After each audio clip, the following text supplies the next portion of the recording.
ये कंपनी है, ये इसकी एक होल्डिंग कंपनी है, सुना है ये नाम हमने, ये नाम सुना हुआ है। ये इसकी एक सब्सिडरी कंपनी है, सेट हो गया। अच्छा, और इस कंपनी ने किसी और कंपनी में इन्वेस्टमेंट करी हुई है, कितने परसेंट तक? 20। एसोसिएट किसी और कंपनी ने इसके ऊपर इन्वेस्टमेंट करी हुई है, कितने परसेंट तक? 20। 50-60% करती है तो होल्डिंग हो गई, 20-20 करती है तो। अच्छा, यहां तक बात समझ आती है। यहां पे एक डायरेक्टर है, वो इस कंपनी में भी डायरेक्टर है, कॉमन डायरेक्टर है। ये सारी कंपनीज कौन सी हैं? ये सारी कंपनी कौन सी है? ये सारी एसोसिएट्स हैं। और इसके अलावा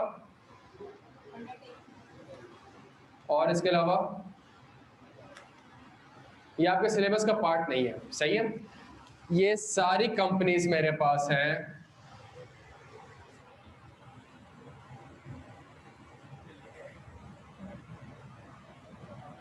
रिलेटेड पार्टी।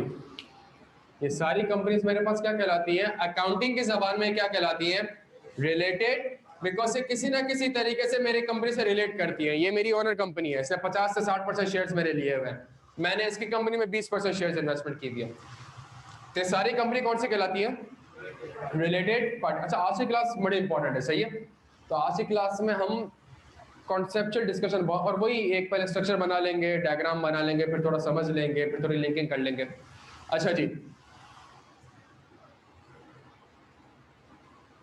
ये मेरे पास क्या है?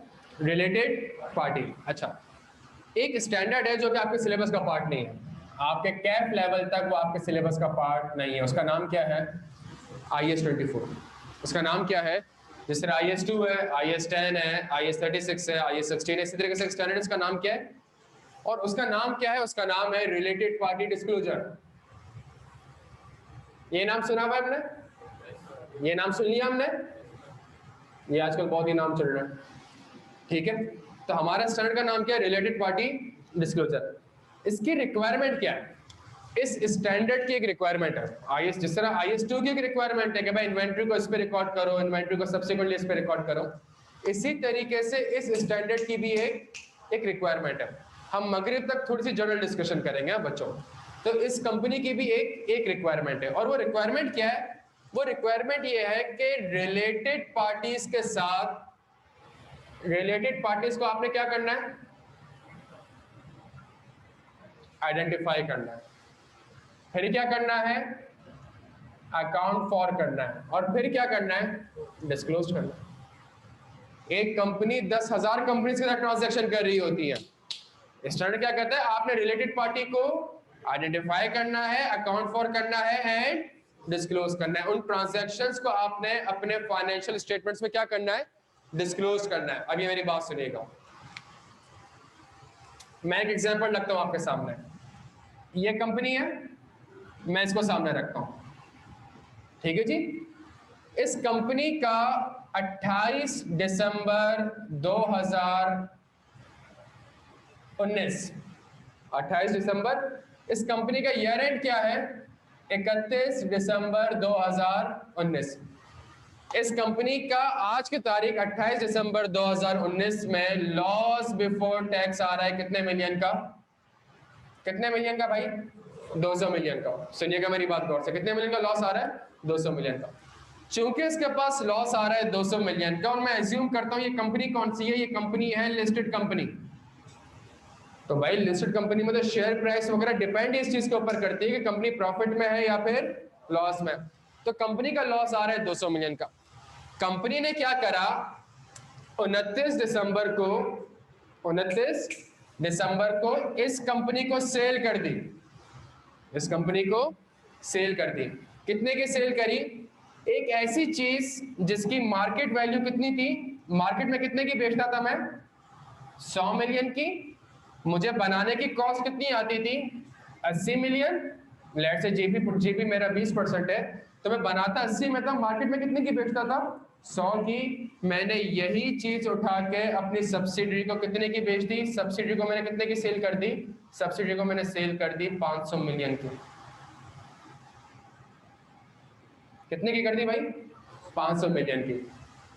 मुझे बताएं 29 दिसंबर को इस कंपनी का प्रॉफिट कितना हो जाएगा? कितना हो जाएगा? 300 माइनस 80 अगर मैं माइनस कर दूं, एक कॉस्ट भी कट होगी, कितना हो जाएगा?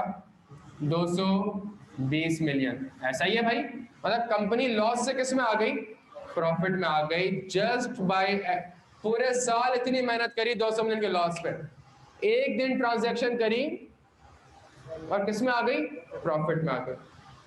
अब मुझे एक बात बताएं, ये बात की बात है, सामने वर्ड सामने रखिएगा, ये बात की बात है कि क्या ये सेल रिकॉर्ड हो सकती है कि नहीं हो सकती, but the point is standard क्या कहता है कि जी you need to disclose that transaction. क्यों डिस्क्लोज करनी है? बिकॉज ये आपकी सब्सिडरी है। सब्सिडरी का क्या मतलब? मैंने इसमें या तो 100% होगी या एटलीस्ट 50 या 60%, तो मैं इसको क्या कर रहा हूँ, तो जब मैं इसको कंट्रोल कर रहा हूं तो जाहिर सी बात है मुझे मना तो नहीं कर सकता भाई, ये मुझे मना तो नहीं कर सकता कि नहीं भाई मैं तो 500 कर खरीद भाई, तेरे डायरेक्टर में हम ही बैठे हुए, मैनेजमेंट भी हम ही चला रहे हैं, पैसा भी हम दे रहे हैं, शेयर कैपिटल में से 60-70% ही हमारा पैसा लगा हुआ है, तो भाई बात क्या करनी पड़ेगी? बात तो माननी पड़ेगी। समझ आ रही है बात? जी सर।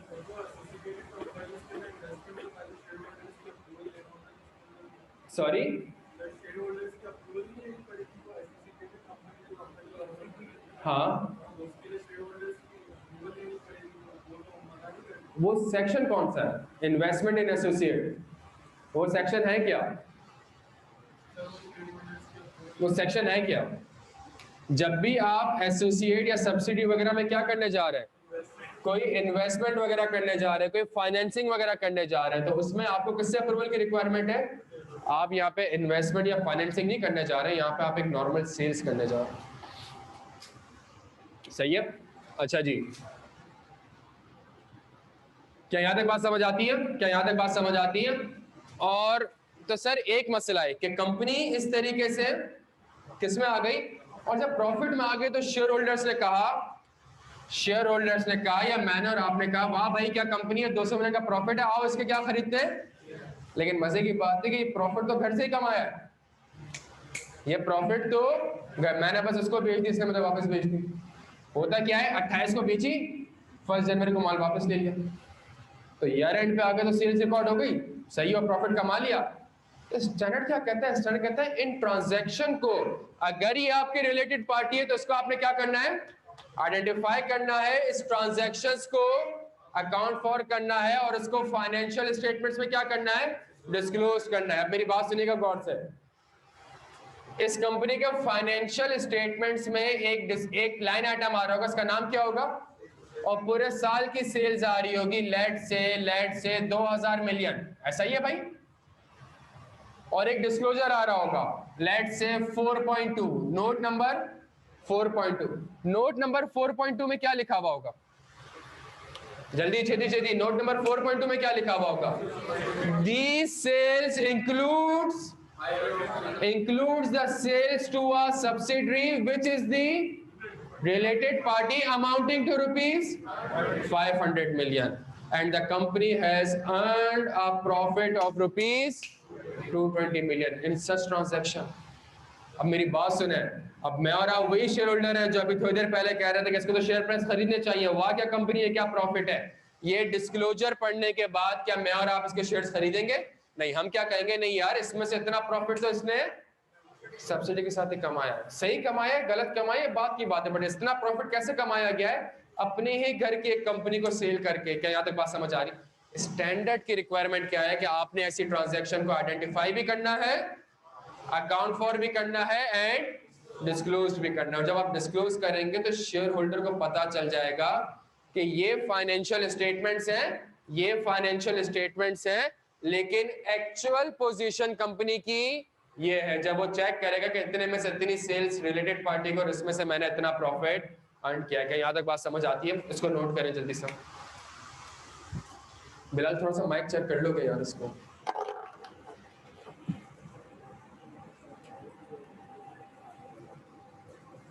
अच्छा मेरी बात सुनिएगा बड़े गौर,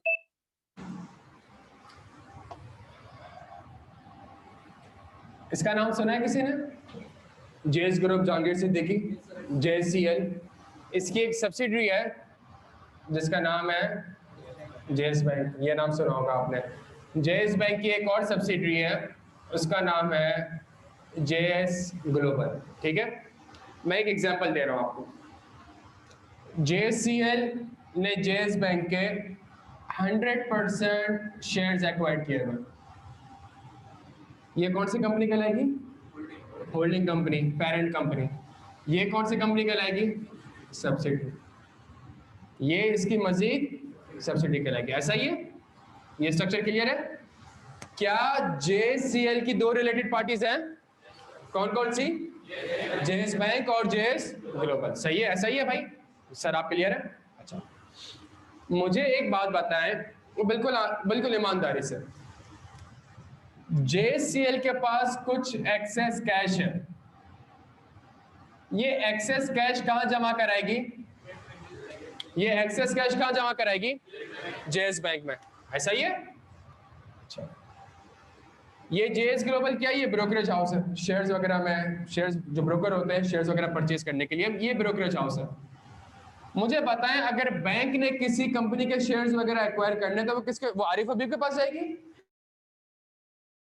क्या मैं कह सकता हूं कि जो ट्रांजैक्शन आरपी के साथ हुई है, ये ट्रांजैक्शंस नॉर्मल कोर्स ऑफ, भाई बैंक का काम है पैसे लेना, इसका काम है, इसका एक्सेस कैश, इसने पैसा किसी ना किसी बैंक में जमा कराया, तो इसने यहीं पे पैसा जमा, प्रोवाइडेड दैट के ट्रांजैक्शन आर्म्स लेंथ में है।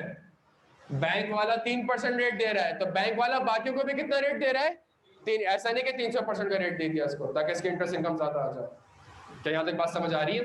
अच्छा, तो जेएस बैंक ने अगर शेयर्स खरीदने हैं तो किसके थ्रू खरीद रहा है वो? ये ट्रांजैक्शन रिलेटेड पार्टीज के साथ हुई तो है, लेकिन ये transaction normal course of business है। क्यों? प्रोवाइडेड दैट कि अगर ये जेएस ग्लोबल 0.5% कमीशन चार्ज कर रहा है, तो ये जेएस बैंक को भी 0.5% कमीशन चार्ज कर रहा है, और अगर किसी और के साथ ट्रांजैक्शन करता है उसको भी कितना % चार्ज कर रहा है। क्या यहां तक बात समझ आती है? जेएस बैंक ने जेएस ग्लोबल के साथ एक और ट्रांजैक्शन करी। जेएस बैंक ने अपनी बिल्डिंग बेच दी। जेएस बैंक ने अपनी बिल्डिंग बेच दी। क्या रिलेटेड पार्टी के साथ कोई ट्रांजैक्शन हुई है? लेकिन क्या ये transaction normal course of business है? क्या बैंक का काम बिल्डिंग बेचना है? नहीं सर। अब ये ट्रांजैक्शन क्या बन चुकी है? Outside the normal course of business. ये कंपनी की बिजनेस ही नहीं था, और कंपनी ने रिलेटेड पार्टी के साथ ये ट्रांजैक्शन करी है। क्या यहाँ तक बात समझ आती है? मैं कुछ वर्ड से आपको फैमिलियराइज कर रहा हूँ इसलिए बिकॉज आगे जाके हमने वर्ड थोड़े से पढ़ने। क्या यहाँ तक बात समझ आती है? नॉर्मली इसके ऊपर मैं एक डायग्राम बनाता हूं। अगर रिलेटेड पार्टी के साथ कोई ट्रांजैक्शन, बिलाल सब क्लियर है? ऑनलाइन वालों क्लियर हो आप लोग? अगर रिलेटेड पार्टी के साथ कोई ट्रांजैक्शन होती है, अगर आरपी के साथ कोई ट्रांजैक्शन होती है, तो आपने सबसे पहले ये देखना है कि क्या ये ट्रांजैक्शन, जल्दी बता दे भाई, कंपनी का बिजनेस है भी, या अगर ये कंपनी का बिजनेस ही नहीं है, अगर ये कंपनी का, तो फिर ये transaction outside the normal course of business कहलाएगी। सुनिएगा मेरी बात गौर से, फिर ये ट्रांजैक्शन क्या कहलाएगी? Outside the. लेकिन अगर ये ट्रांजैक्शन कंपनी का बिजनेस है, नहीं, नॉर्मल कोर्स ऑफ बिजनेस नहीं कहलाएगी। आपने फिर ये देखना है कि इस ट्रांजैक्शन की टर्म्स एंड कंडीशन क्या है। क्या टर्म्स एंड कंडीशन कंसिस्टेंट है, जो कि मैं अपने कस्टमर के साथ करता हूं, जो कि मैं अपने सप्लायर के साथ करता हूं, क्या उनके साथ भी ट्रांजैक्शन उसी टर्म्स एंड कंडीशन पे करता हूं जो अपने रिलेटेड पार्टी के साथ की है? If the answer is yes, now the transaction is. और अगर टर्म्स एंड कंडीशन नहीं है, बैंक का बिजनेस है पैसे लेना, इस कंपनी का बिजनेस है पैसे देना, तो दोनों का बिजनेस तो है यस, लेकिन जेएस बैंक अपने बाकी कस्टमर को 3% का रेट दे रहा है करंट सेविंग अकाउंट में, और जेएससीएल को कितने का दे रहा है? 300% का। क्या ये ट्रांजैक्शन नॉर्मल, हालांकि बिजनेस है लेकिन नॉर्मल कोर्स ऑफ बिजनेस क्यों नहीं है? Because terms and condition market participants के साथ कंसिस्टेंट। क्या यहां तक बात समझ आ रही है बच्चों? अच्छा जी, इसको नोट करें जल्दी से। तो हम नॉर्मली देखेंगे अपने पास कि मैं रिलेटेड पार्टी के साथ बहुत सी ट्रांजैक्शन करता हूं। एक ट्रांजैक्शन होगी जो कि नॉर्मल कोर्स ऑफ बिजनेस होगी, दूसरी ट्रांजैक्शन होगी जो कि outside the normal course of business होगी। ठीक है जी।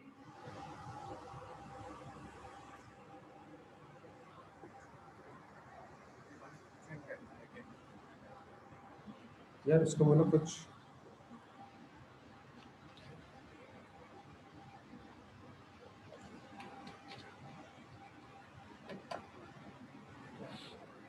हाँ जी, अब सेट है। आज की क्लास बड़ी इंपॉर्टेंट क्लास है बच्चों।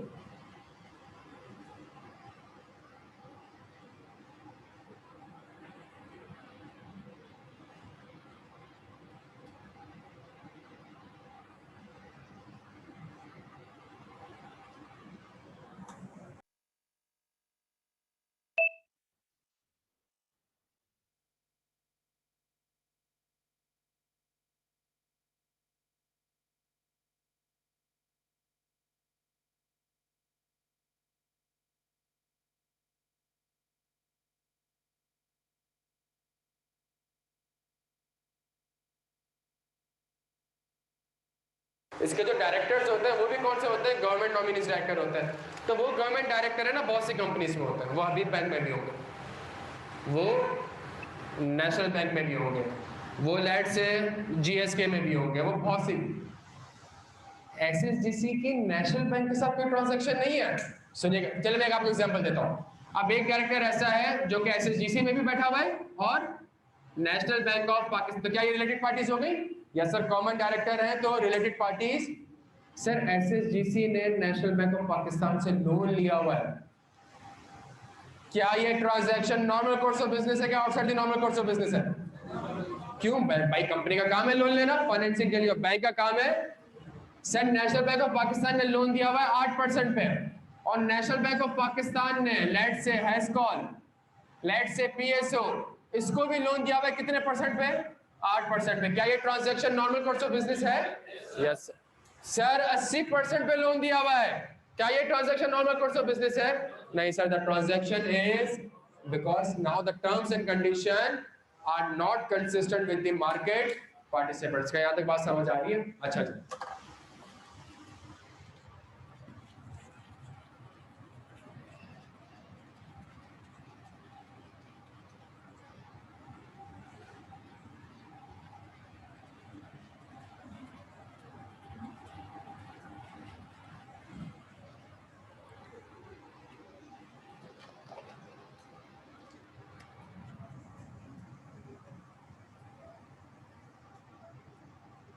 इसका नाम सुना है सबने? भाई इसका नाम सुना हुआ है सबने? एक कंपनी, एक बैंक है, इसका नाम क्या है? Civil bank. इसका ईयर एंड क्या है? इसका ईयर एंड है 31 दिसंबर 2013 लेट से। ठीक है। इस बैंक ने किसी जमाने में, आप कौन से साल का ऑडिट कर रहे हैं भाई? जवाब दे भाई। 31 दिसंबर 2000। अच्छा, इस बैंक ने किसी जमाने में लेट से 2011 में 2011 में एक कंपनी के शेयर्स में इन्वेस्टमेंट करी थी। एक कंपनी के क्या एक्वायर करे थे? शेयर्स एक्वायर करे थे। कितने के एक्वायर करे थे? 1100 मिलियन के। हाँ, मैंने यहां तक कितने के एक्वायर करे थे? 1100 मिलियन के। ईयर एंड क्या है? 31 दिसंबर। आज क्या है? आज है 28 दिसंबर 2013। आज क्या है भाई? 28 दिसंबर 2013। और आज के दिन में इस शेयर्स की स्टॉक एक्सचेंज में जो वैल्यू बनती है वो वैल्यू बनती है 700 मिलियन। कितनी बनती है भाई? 700 मिलियन। इसका मतलब इस शेयर्स पे बैंक को कितने का नुकसान हो चुका है? 1100 का खरीदा था, मार्केट में आज 700 का बिकेगा। आज अगर आप खरीद बेचने जाएंगे तो 700 का बिकेगा। कितने का नुकसान हो गया भाई? ये सबको स्टॉक एक्सचेंज का नाम सबने सुना है भाई? 400 मिलियन का लॉस है। सुनिएगा मेरी बात गौर से। अच्छा, इस कंपनी को इस लॉस से बचना है। कैसे बचेगी? इस कंपनी को लॉस से बचना है, कैसे बचेगी? हाँ जी, कैसे बचेगी भाई? भाई इसने करा क्या, ये 700, ये जो शेयर्स थे इसके पास जिसकी वैल्यू कितनी थी 700, इसको एक रिलेटेड पार्टी को सेल कर दिया, कितने का? 1100 मिलियन का। तो सेलिंग प्राइस 1100, कॉस्ट 1100, कोई भी लॉस रिकॉर्ड करने की जरूरत नहीं पड़ेगी। ये ट्रांजैक्शन करी बैंक ने। सुनिएगा मेरी बात, आपको यकीन नहीं आता तो वॉल्यूम 2 में उसका पूरा एफएस और ऑडिट रिपोर्ट लगाई गई है मैंने, देख लीजिएगा। क्या करा, रिलेटेड पार्टी को सेल कर दिया। सुनिएगा मेरी बात गौर से, हमने ये ट्रांजैक्शन पकड़ ली, हमने ये ट्रांजैक्शन पकड़ी, हमने कहा भाई ये तो आपने क्या कहते हैं आपके रिलेटेड 700 की चीज आपने कितने की बेच दी? 1100। हमने फिर एक काम करा, सुनिएगा बड़े गौर से, ये सबने सुना हुआ है T+2 T+1। स्टॉक एक्सचेंज में अगर आप ट्रेडिंग करते हैं तो ट्रेड आज होगी, 2 दिन बाद क्या होगी? सेटलमेंट होगी। T+2 2 दिन बाद क्या होगी? सेटलमेंट। भाई आज शेयर्स की ट्रेडिंग कर लो मेरे साथ, पैसे कब देना? 2 दिन बाद।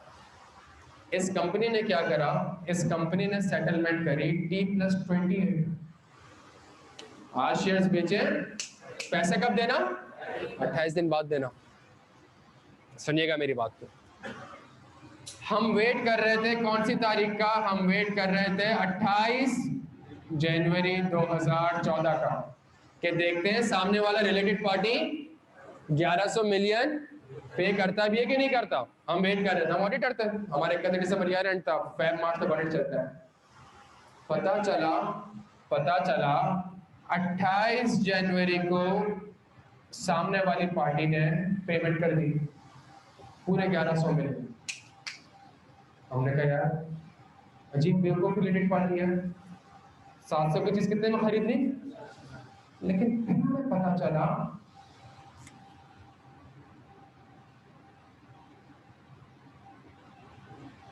27 जनवरी 2014 को सिल्क बैंक ने इस रिलेटेड पार्टी को लोन दिया था 1100 मिलियन का। बैंक का काम है लोन देना। तो जिस दिन सेटलमेंट होनी थी उससे एक दिन पहले बैंक ने उस कंपनी के एक डायरेक्टर को लोन दिया कितने मिलियन का, और वही 1100 मिलियन उस बैंक ने या उस कंपनी ने सिल्क बैंक को, तो पैसा यूं करके वापस सिल्क बैंक के पास भी आ गया, शेयर्स भी निकल गए, और 400 मिलियन का। क्या ये transaction normal course of business है? सारी बात का पर्पस एक चीज समझाना है, क्या ये transaction normal course of business है या outside the normal course of business है? हाँ भाई नॉर्मल कोर्स है। क्यों? एक चीज है, 2 चीजें इस डायग्राम में ऐसे लिखी हुई है कि आप कहेंगे नहीं transaction normal course of business नहीं है। हाँ जी भाई, मार्केट में शेयर प्राइस कितनी चल रही थी? क्या आप खरीदेंगे 1100 का? क्या आप खरीदेंगे? जब मार्केट में कोई और 1100 का नहीं खरीदेगा, terms and condition are not consistent. Terms and condition are not, क्या मार्केट में कोई और कस्टमर आपसे ये 1100 का खरीदता? सेकंड चीज, ट्रांजैक्शन होती कैसे है? T+, आपने ट्रांजैक्शन कैसे करी है? T+, मार्केट में ट्रांजैक्शन T+2 के तहत होती है, आपने ट्रांजैक्शन कैसे करी है? इट मींस दैट ट्रांजैक्शन, चूंकि बैंक का बिजनेस है लोन दे रहा, बैंक का बिजनेस है शेयर्स परचेस करना, बैंक का बिजनेस है शेयर सेल करना, but transaction normal course of business की नहीं है, बल्कि क्या है? Outside the normal course of business. क्या ये बात समझ आ रही है? ये स्टैंडर्ड इतना इंपॉर्टेंट है बिकॉज कंपनी रिलेटेड पार्टीज के साथ मिलकर क्या कर सकती है? फ्रॉड कर सकती है। एक ऐसी ट्रांजैक्शन जो कि नॉर्मल कोर्स ऑफ बिजनेस की नहीं होगी बल्कि outside the normal course of business में होगी, तो कंपनीज क्या कर सकती हैं? फ्रॉड। क्या यहां तक बात सबके समझ आती है? अच्छा जी, इसको नोट करें।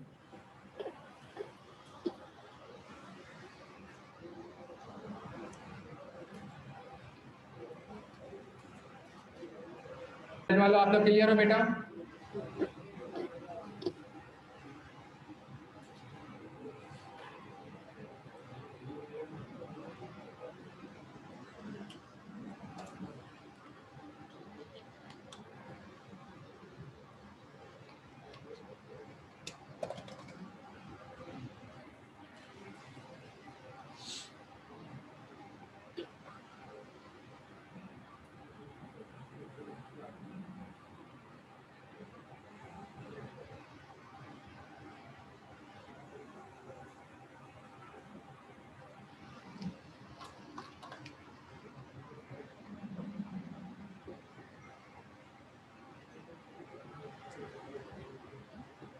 मुझे एक बात बताएं, हमने जो भी जेएस की एक एग्जांपल देखी थी, क्योंकि वो transaction normal course of business में थी, क्या मैं मैनेजमेंट से पूछूंगा कि ट्रांजैक्शन क्यों करी है? क्या मैं मैनेजमेंट से पूछूंगा? मैनेजमेंट बोलेगी भाई मेरा काम है पैसे जमा कराना, उसका काम है पैसा रखना, और ट्रांजैक्शन भी मार्केट टर्म्स है। तो इसमें आप नॉर्मली ये नहीं पूछेंगे, क्या नहीं पूछेंगे कि भाई आपने रिलेटेड पार्टी के साथ ट्रांजैक्शन क्यों करी। बट क्या इस केस में मैं कंपनी से पूछ सकता हूं कि भाई आपने ये ट्रांजैक्शन क्यों? क्योंकि ट्रांजैक्शन आउटसाइड दी, जब transaction outside the normal course of business होती है तो आपने उसका बिजनेस रैशनल समझना होता है। क्या ये वर्ड समझ आ रहा है? जब transaction he normal course of business, जब ट्रांजैक्शन कंपनी का बिजनेस है ही नहीं, तो अगर कंपनी किसी ऐसी चीज में ट्रांजैक्शन एंटर करती है तो आपने क्या समझना पड़ता है? उसका बिजनेस रैशनल समझना पड़ता है कि भाई इस ट्रांजैक्शन का पर्पस क्या है, क्यों अपनी बिल्डिंग बेची भाई आपने, क्यों 700 की चीज 1100 की बेची, ट्रांजैक्शन का क्या? मुझे पता है जब तक आपको बिजनेस रैशनल समझ में नहीं आएगा, आप कभी भी ये चीज डिटरमाइन नहीं कर सकेंगे कंपनी ने ये ट्रांजैक्शन क्यों करी है। क्यों करी है? क्यों करी है? ताकि इस लॉस से बच सके, 700 की चीज कितने की बेच दे। तो ये कैसे पता चलेंगी सारी चीजें? जब आपको क्या समझ में आएगा? Business rational. मैं यहाँ पे बिजनेस रैशनल क्यों लिख रहा हूँ? बिकॉज ट्रांजैक्शन कंपनी का बिजनेस नहीं था, outside the normal course of business था, तो इसलिए मुझे क्या समझने की जरूरत है यहाँ पे? बिजनेस रैशनल समझने की जरूरत है। मैं एक एग्जांपल आपको बता रहा था, एसएसजीसी के डायरेक्टर है ना, बहुत सी जगह पे डायरेक्टर है, तो जब चूंकि वो वहां पे डायरेक्टर है तो जाहिर सी बात है वहां पे कोई ना कोई किचन होगा, तो गैस वहां पे भी जाती है। तो जब गैस वहां पे भी जाती है तो रिलेटेड पार्टी के नोट में एक ट्रांजैक्शन आती है कि अभी बैंक को इतने की गैस, इतने की हमने गैस सेल करी, नेशनल बैंक को इतने की गैस। क्या मैं उनसे पूछूंगा कि भाई गैस क्यों सेल करी? क्यों? तो उसका उसका बिजनेस है यार, उसका। हाँ, लेकिन जहां कोई ऐसी ट्रांजैक्शन करी जो कि कंपनी का बिजनेस, वहां मुझे पूछना पड़ेगा कि इसका बिजनेस रैशनल क्या था। क्या यहाँ तक बात समझ आ रही है? बिजनेस रैशनल क्यों मालूम करना जरूरी है? ताकि अगर कोई फ्रॉड हो रहा हो तो वो मुझे पता चल सके। समझ आ रही है बात यहाँ पर? अच्छा, जिसको नोट करें।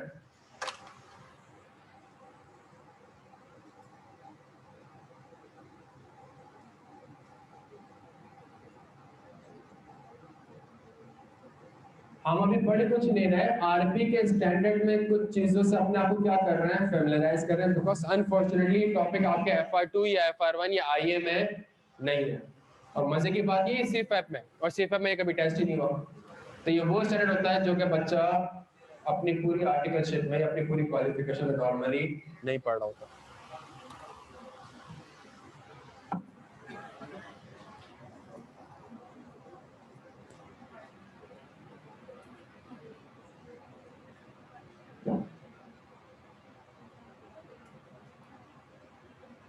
नोट कर लिया यहाँ तक सबने? किसी का कोई भी सवाल यहाँ तक?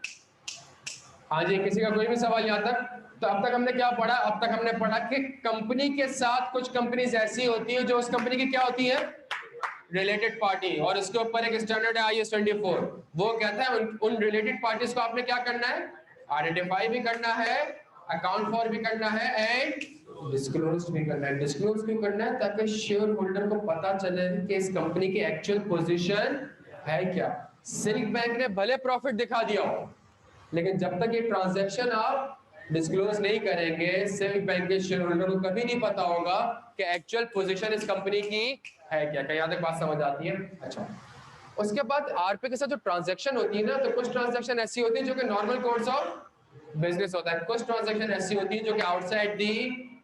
ऑडिटर के लिए खतरनाक बात कौन सी है? वो ट्रांजैक्शन जो कि नॉर्मल कोर्स ऑफ बिजनेस में, या वो ट्रांजैक्शन जो कि outside the normal course of business में। क्या तक बात समझ आती है? 15 मिनट नमाज का ब्रेक है, नमाज के बाद हम फिर आइजा पढ़ना स्टार्ट। अभी तक आइजा नहीं पढ़ा है हमने। अभी तक हमने IFRS के वर्ड्स अपने आप को फैमिलियराइज करे। 15 मिनट बाद हम क्या पढ़ने जाएंगे? आइजा पढ़ने जाएंगे। ठीक है जी, जल्दी से आ जाइए।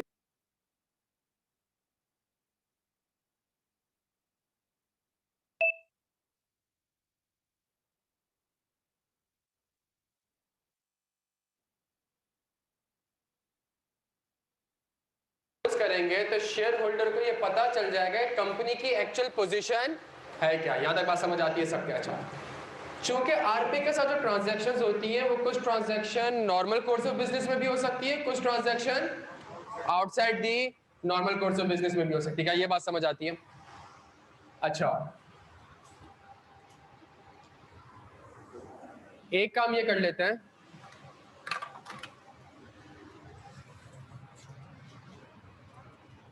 अगले आधा पौना घंटा हम क्या काम करते हैं?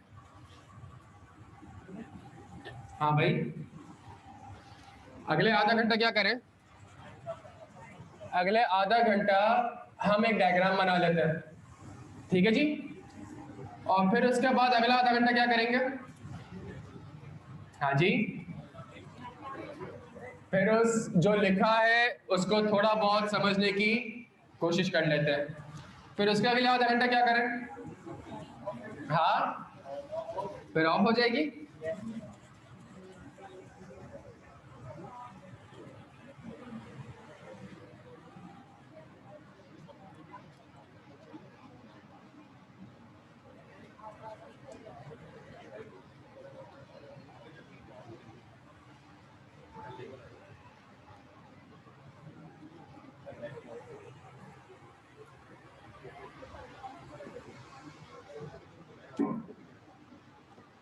अच्छा जी, चले।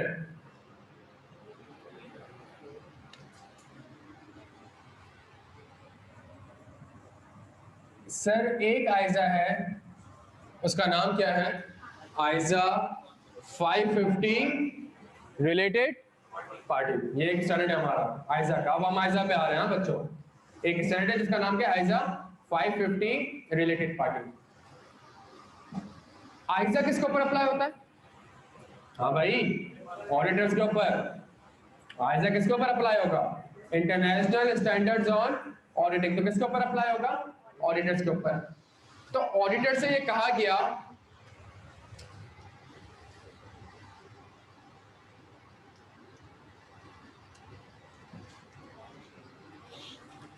ऑडिटर से ये कहा गया कि भाई आप सबसे पहला काम क्या करें?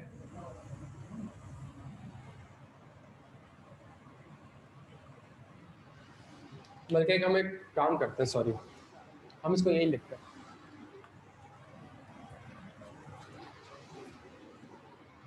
ऑडिटर से ये कहा गया कि सबसे पहला काम आप क्या करें? सबसे पहला काम आप ये करें कि आप ऑब्टेन करें क्या? अंडरस्टैंडिंग किस चीज की? Related party relationship and transaction. मैंने शॉर्ट फॉर्म लिखा है, सही है। सबसे पहला काम क्या करें? Obtain and understanding of the related party relationship and transaction. क्या याद है? बात आपको समझ आती है भाई? अच्छा भाई, कैसे अंडरस्टैंडिंग लें? तो उसने कहा एक काम करें, इंक्वायरी कर लें। किससे इंक्वायरी कर लें भाई? मैनेजमेंट से इंक्वायरी कर लें। क्या इंक्वायरी करें? पहली इंक्वायरी ये कर लें कि बताएं आपकी रिलेटेड पार्टी का नाम क्या है, उसकी आइडेंटिफिकेशन हमें करके दें। हमें रिलेटेड पार्टी आइडेंटिफाई करके दें कि भाई बताएं आपकी रिलेटेड पार्टी का नाम क्या है। उसके बाद उसके साथ आपका क्या रिलेशनशिप है ये बता दें। और तीसरी चीज उसके साथ आपने, हाँ भाई, क्या ट्रांजैक्शंस करी है ये बताएं हमें। एज एन ऑडिटर मैं मैनेजमेंट से कुछ इंक्वायरीज करूंगा कि भाई रिलेटेड पार्टी के नाम बता दो। उसने कहा भाई जेएस बैंक, जेएस ग्लोबल। भाई क्या रिलेशनशिप है? भाई एक सब्सिडरी है, दूसरी उसकी सब्सिडरी है।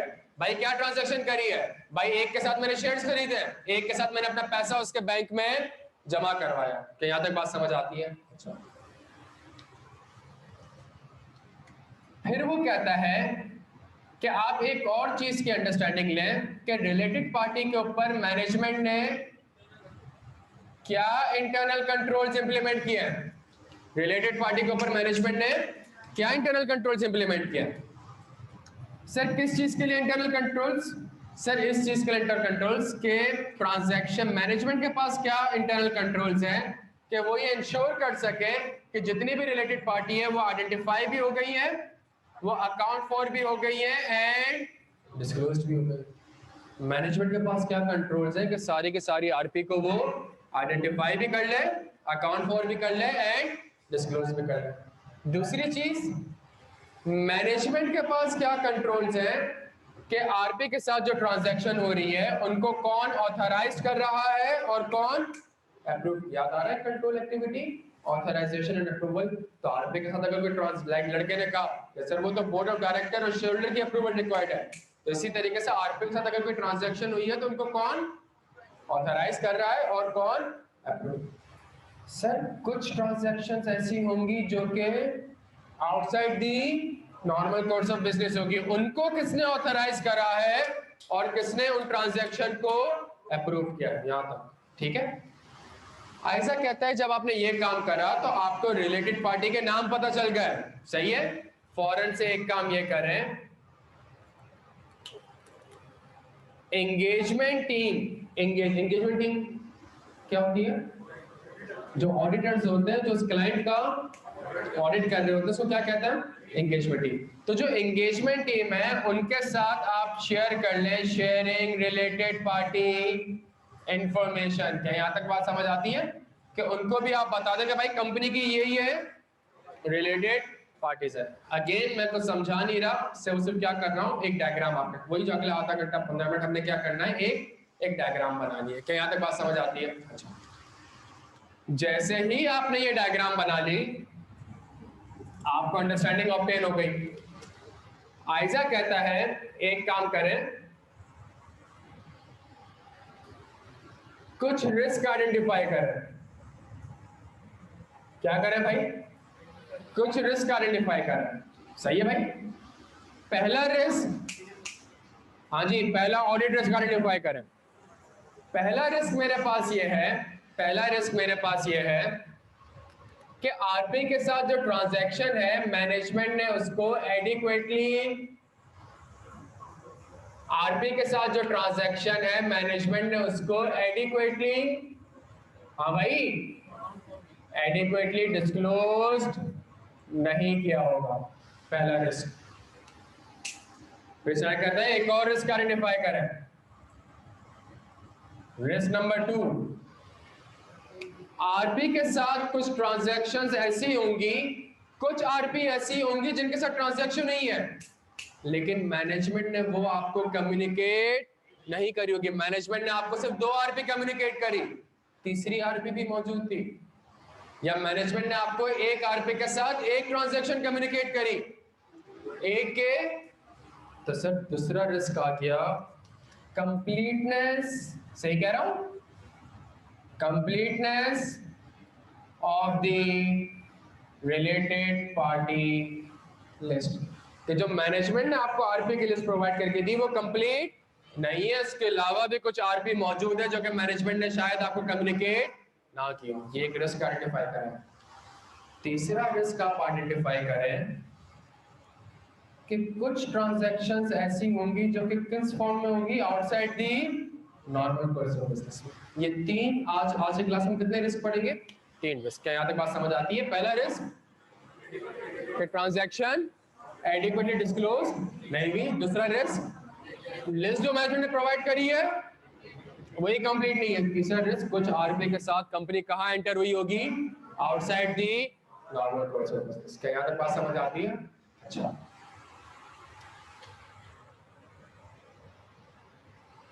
जब रिस्क आइडेंटिफाई कर ही लिया है, जब रिस्क आइडेंटिफाई कर ही लिया है तो अब इस रिस्क के अगेंस्ट प्रोसीजर्स ही परफॉर्म कर लें भाई। जब रिस्क आइडेंटिफाई कर ही लिया है तो इस रिस्क के अगेंस्ट क्या कर लें?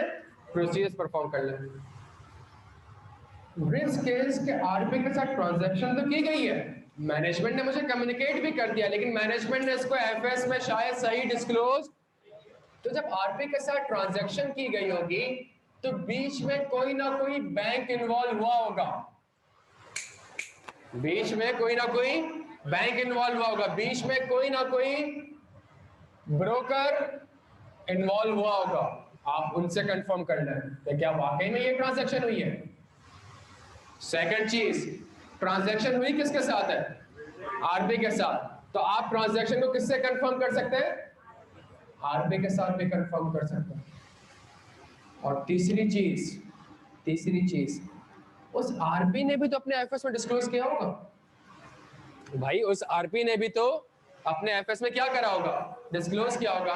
तो एक काम आप ये करें, उसके ऑडिटेड फाइनेंशियल स्टेटमेंट को क्या कर लें, इंस्पेक्ट कर लें। और मैं लिख देता हूं यहाँ पे इफ एनी, ताकि जो भी आपका सवाल हो वो खत्म हो जाए। प्राइवेट लिमिटेड कंपनी होगी तो उसके एफएस कहां से मिलेंगे, वो तो पब्लिक नहीं होता। तो मैंने आगे क्या लिख दिया, इफ एनी। क्या याद है, बात सबका समझ आती है?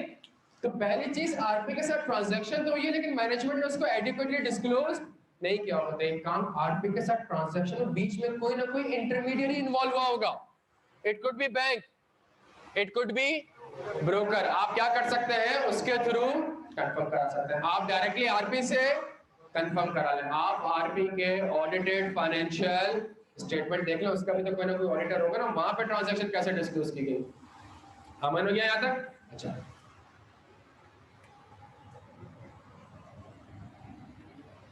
तो ये रिस्क, इस रिस्क के अगेंस्ट, जी सर,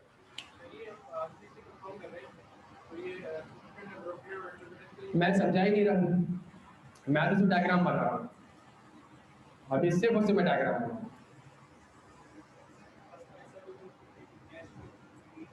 हाँ सॉरी,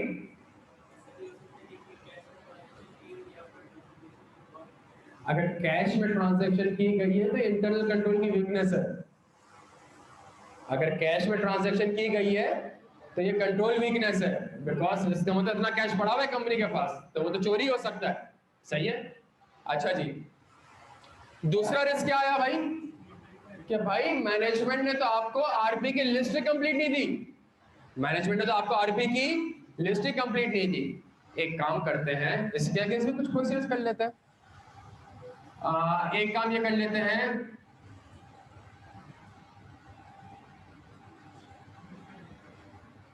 इन्वेस्टमेंट रजिस्टर देख लेते हैं।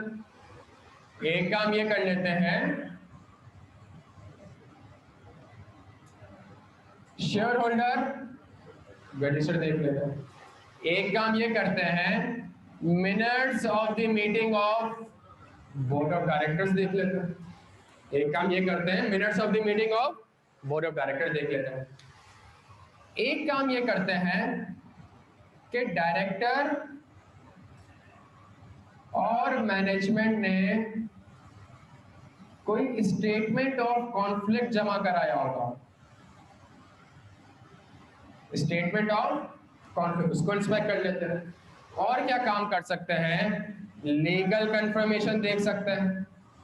और क्या काम कर सकते हैं, बैंक कंफर्मेशन देख सकते हैं, प्लस कुछ इनवॉइसेस वगैरह देख सकते हैं। तो इस रिस्क के अगेंस्ट हम ये ऑडिट प्रोसीजर्स परफॉर्म कर सकते हैं। क्या यहाँ तक बात समझ आती है सबके भाई? इस रिस्क के अगेंस्ट हम ये ऑडिट प्रोसीजर, दोस्त नोट नहीं करना है, किसी ने भी नोट नहीं करना, याद रखना है। इस रिस्क के अगेंस्ट हम ये ऑडिट प्रोसीजर्स परफॉर्म कर सकते हैं। तीसरा रिस्क, ट्रांजैक्शन में भी आउटसाइड दी। सर एक काम करते हैं,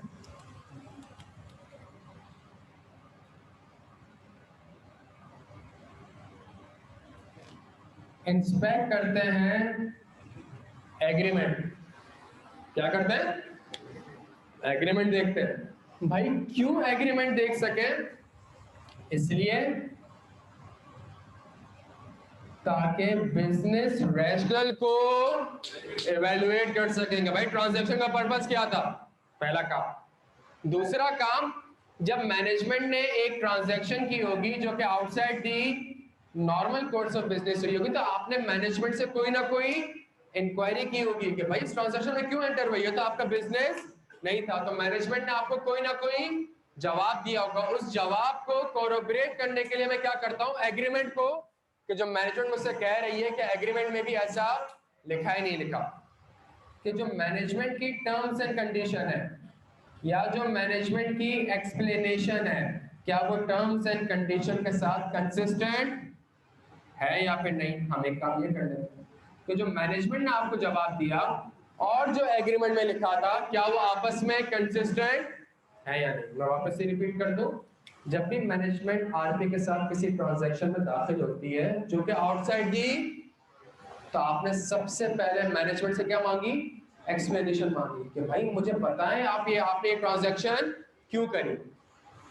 तो मैनेजमेंट ने आपको कोई जवाब दिया होगा, उसको कोरबोरेट करने के लिए आप क्या देखोगे? एग्रीमेंट के जो एग्रीमेंट में टर्म्स एंड कंडीशन लिखी गई है और जो मैनेजमेंट ने आपको जवाब दिया है, क्या वो दोनों आपस में कंसिस्टेंट है भी या नहीं? एक काम ये कर लो। तीसरी चीज, आप एग्रीमेंट इसलिए देखोगे ताकि आप ये इंश्योर कर सको कि क्या ये ट्रांजैक्शन एडिक्वेटली डिस्क्लोज हुई है कि नहीं भी, ये चेक कर लो। चौथा काम आप ये करोगे, ये अलग से लिख रहा हूं, ये 1 है, ये ए है, ये बी है, ये सी है, और एक और प्रोसीजर लिख रहा हूं, क्या ये ट्रांजैक्शन ऑथराइज्ड एंड अप्रूव्ड है? मैं भी लिख रहा हूं बच्चों, मैं समझा कुछ दे रहा हूं, यहां तक बात समझ आती है?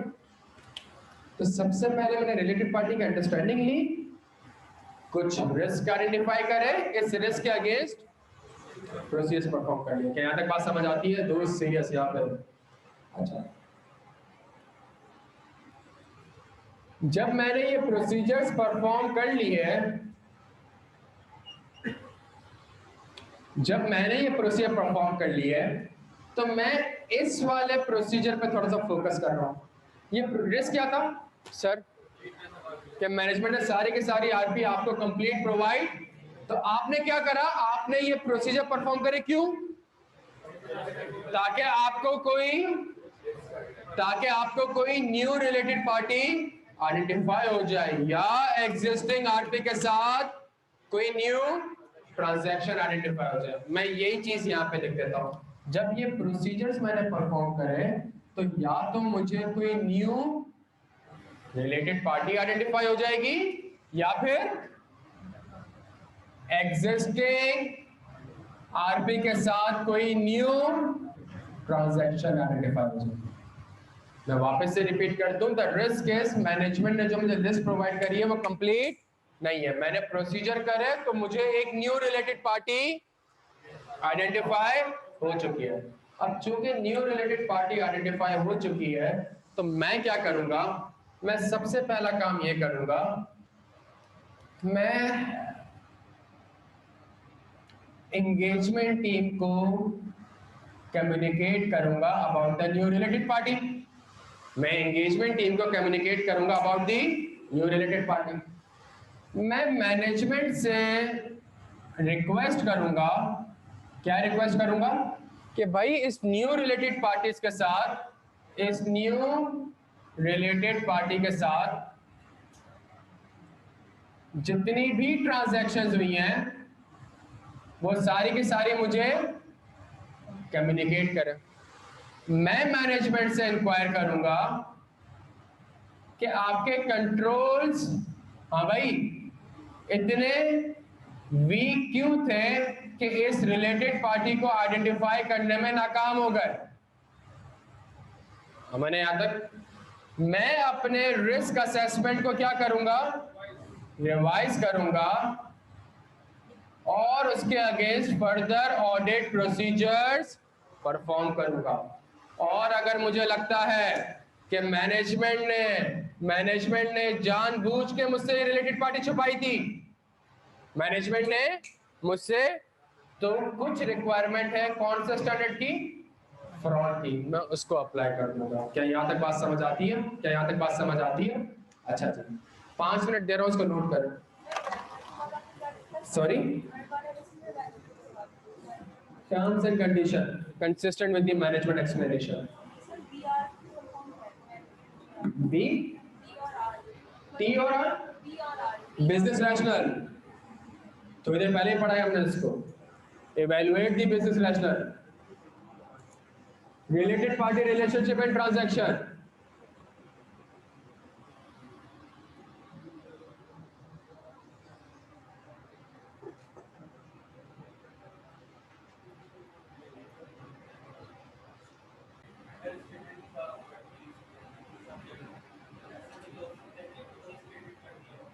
मैंने अंडरस्टेटमेंट का वर्ड यूज नहीं किया।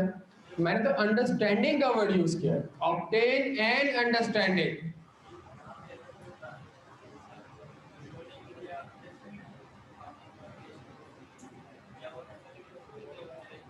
उसके चांसेस कम है।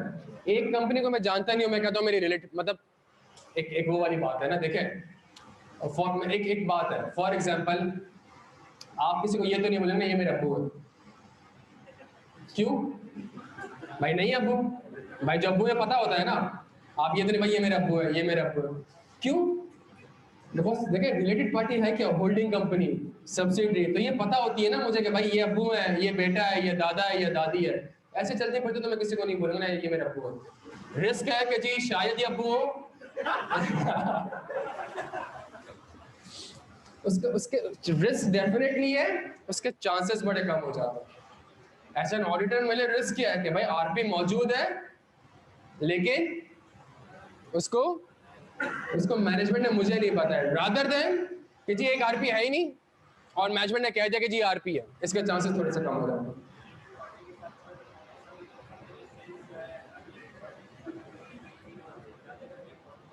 इसको क्या कर दिया? हाँ बिल्कुल, तो outside the normal course of business हो गया, outside the normal course of business हो गया ना। अगर 100 रुपए की चीज 500 की बेच रहा हूँ, मार्केट में 200 की बेच रहा हूँ, that means transaction outside the normal course of business हो गया। आप ब्रेक के बाद हैं, आप ब्रेक के बाद हैं, आप लेट हैं, आप क्लास में लेट हैं।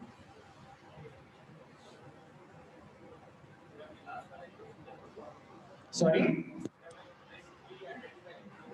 बिल्कुल बिल्कुल।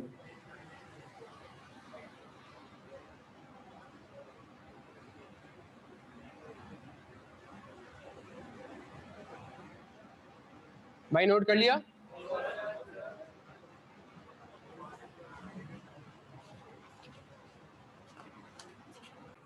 अब मेरी बात सुनिएगा, बड़े गौर से सुनिए मेरी बात। Page number 76। जब मैं पढ़ा रहा था, अब हम साथ साथ कॉपी क्यों नहीं करते?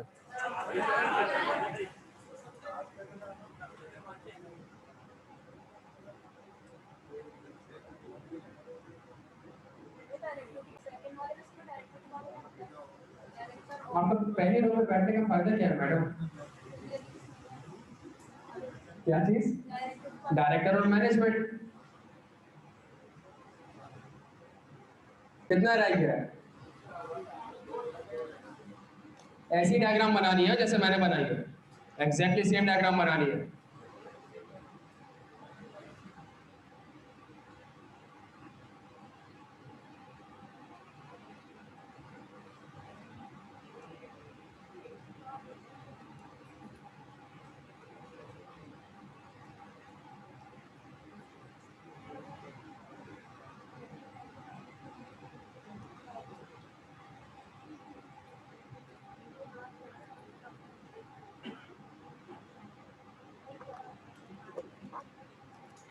अच्छा मेरी बात सुनो, चले अब आ जाए, अब सब आ जाए यहाँ पर। Page number 76, Chhedi Chhedi.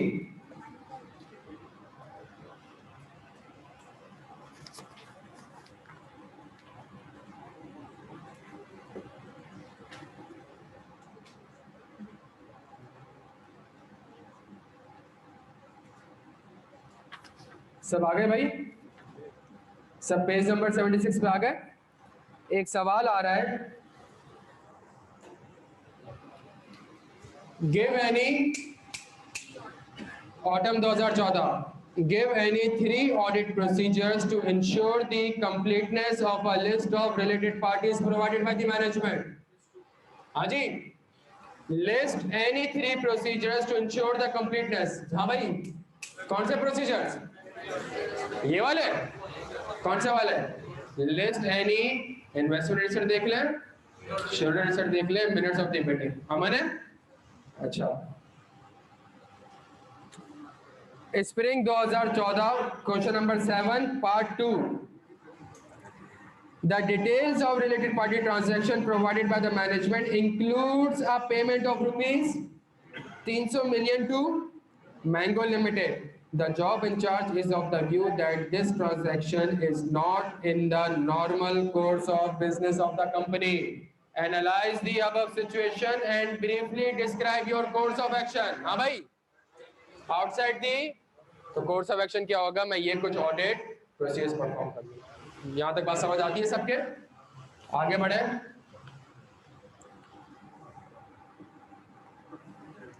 Autumn 2018, autumn 2018 कितने नंबर का सवाल है? 11 नंबर का सवाल है। Imran is the audit senior responsible for the audit of फसनी garments limited. During the audit, he noticed that the PGL made significant transactions with related parties. State the audit procedures which should be performed to check whether all the related parties have been disclosed. भाई management जो आपको list दी है वो सारी की सारी complete है कि नहीं है? मुझे बताएं कि ऑडिट प्रोसीजर करेंगे। ये वाले describe the procedure to ensure that all the related party have been disclosed to the auditor. सही है? Part B, what steps should Imran perform if he identifies any related party transaction which were not identified and disclosed by the management? हाँ जी, ये वाली चीज है, आसान है, possibles भी हो रहे हैं, ये आंसर सही है हमारा ये।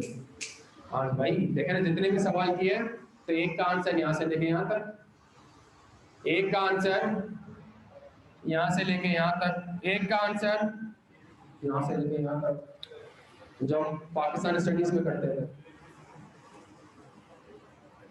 एक चीज समझने की कोशिश करिएगा, पास पेपर भी हो जाएंगे अगर हम ऐसे पढ़ेंगे ना तो क्या हो जाएगा, पास पेपर्स भी हो जाएंगे, चीजें भी। लेकिन जब तक आपको समझ में नहीं आएंगी ना चीजें, तो आगे जाकर जो सिनेरियो बेस्ड क्वेश्चन है ना, जो कैफ में आए, जो फाइनल के आए, उसको करना थोड़ा सा हमारे लिए मुश्किल हो जाएगा। प्लस हमेशा कंफ्यूजन रहेगी कि इस कभी आपने ये वाले प्रोसेस लिखने होंगे, आप गलती से कौन सा प्रोसेस लिख के आ रहे हो, पीछे लॉजिक ही नहीं है, कुछ बस याद किया जा रहा है। ठीक है, अब मेरी बात सुनिएगा, मैं इसको एक बार पूरी डायग्राम को उर्दू में ट्रांसलेट कर रहा हूँ। ठीक है, एज एन ऑडिटर मुझे क्या करना है, मुझे related party relationship and transaction के ऊपर क्या ऑब्टेन करनी है, अंडरस्टैंडिंग ऑब्टेन करनी है। तो चूंकि मुझे अंडरस्टैंडिंग ऑब्टेन करनी है, तो मैं क्या करता हूँ, मैं मैनेजमेंट से इंक्वायरी करता हूँ। क्या इंक्वायरी करता हूँ कि भाई आप बताएं आपके रिलेटेड पार्टी। उसने कहा भाई मेरी रिलेटेड पार्टी का नाम है ए, क्या रिलेशनशिप है, मेरी होल्डिंग कंपनी है, क्या ट्रांजैक्शन करी है, मैंने उसके साथ कुछ सेल्स की। क्या तक बात समझ आती है? मैंने कहा जबरदस्त। मैंने कहा लेकिन मुझे बताएं आप कि आपके पास क्या कंट्रोल्स हैं कि आप ये इंश्योर कर सकें कि रिलेटेड पार्टीज के साथ जितनी भी आपकी रिलेटेड पार्टी है वो आपने आइडेंटिफाई कर ली है, अकाउंट फॉर कर ली है एंड डिस्क्लोज कर ली है। मैंने कहा भाई कंट्रोल्स होता है, आपके पास क्या कंट्रोल है, प्लस ये जो आरपी के साथ ट्रांजैक्शंस कर रहा है उनको कौन ऑथराइज कर रहा है, और अगर ये outside the normal course of business है तो इसको किसने ऑथराइज करा और किसने अप्रूव किया। क्या यहाँ तक बात समझ आती है? जैसे ही मुझे रिलेटेड पार्टी का नाम चला, मैंने अपनी पूरी एंगेजमेंट टीम को क्यों कम्युनिकेट कर दिया कि जो बच्चा सेल्स के ऊपर काम कर रहा है, परचेज के ऊपर काम कर रहा है, कैश एंड बैंक के ऊपर काम कर रहा है, इन्वेस्टमेंट के ऊपर काम कर रहा है, अगर उसको कोई भी ट्रांजैक्शन दिखे किसके साथ, एक के साथ, तो वो बता सके कि भाई क्या मैनेजमेंट ने मुझे ट्रांजैक्शन बताई भी थी या फिर क्या आप समझ में आ रहा है, communicating the related party information to the engagement. ये हमारी टीम में है। इन सबको मैंने रिलेटेड पार्टी का नाम ही नहीं बताया। क्या ये 3 महीने ऑडिट करने के बाद मुझे बता सकते हैं कि मैंने एक रिलेटेड पार्टी के साथ ट्रांजैक्शन पकड़ी है? क्यों? मैंने इसका नाम ही नहीं बताया। क्या यहाँ तक बात समझ आती है? अच्छा,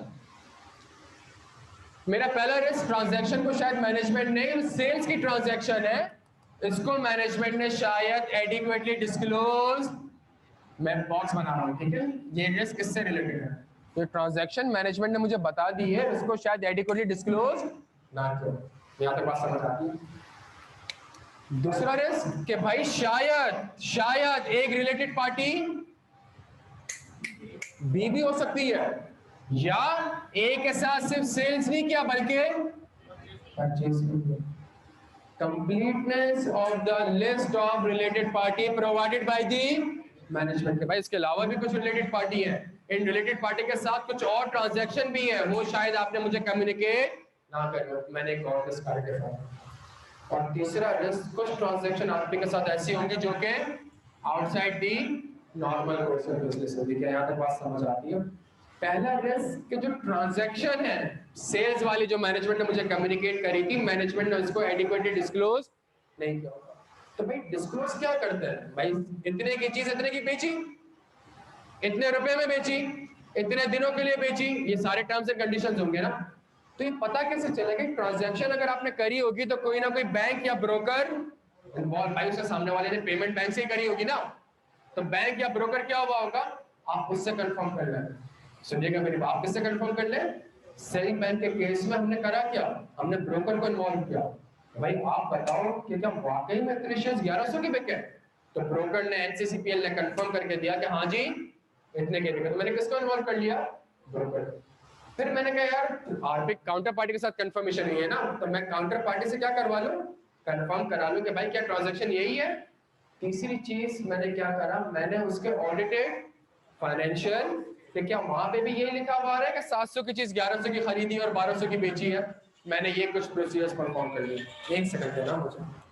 हेलो, हाँ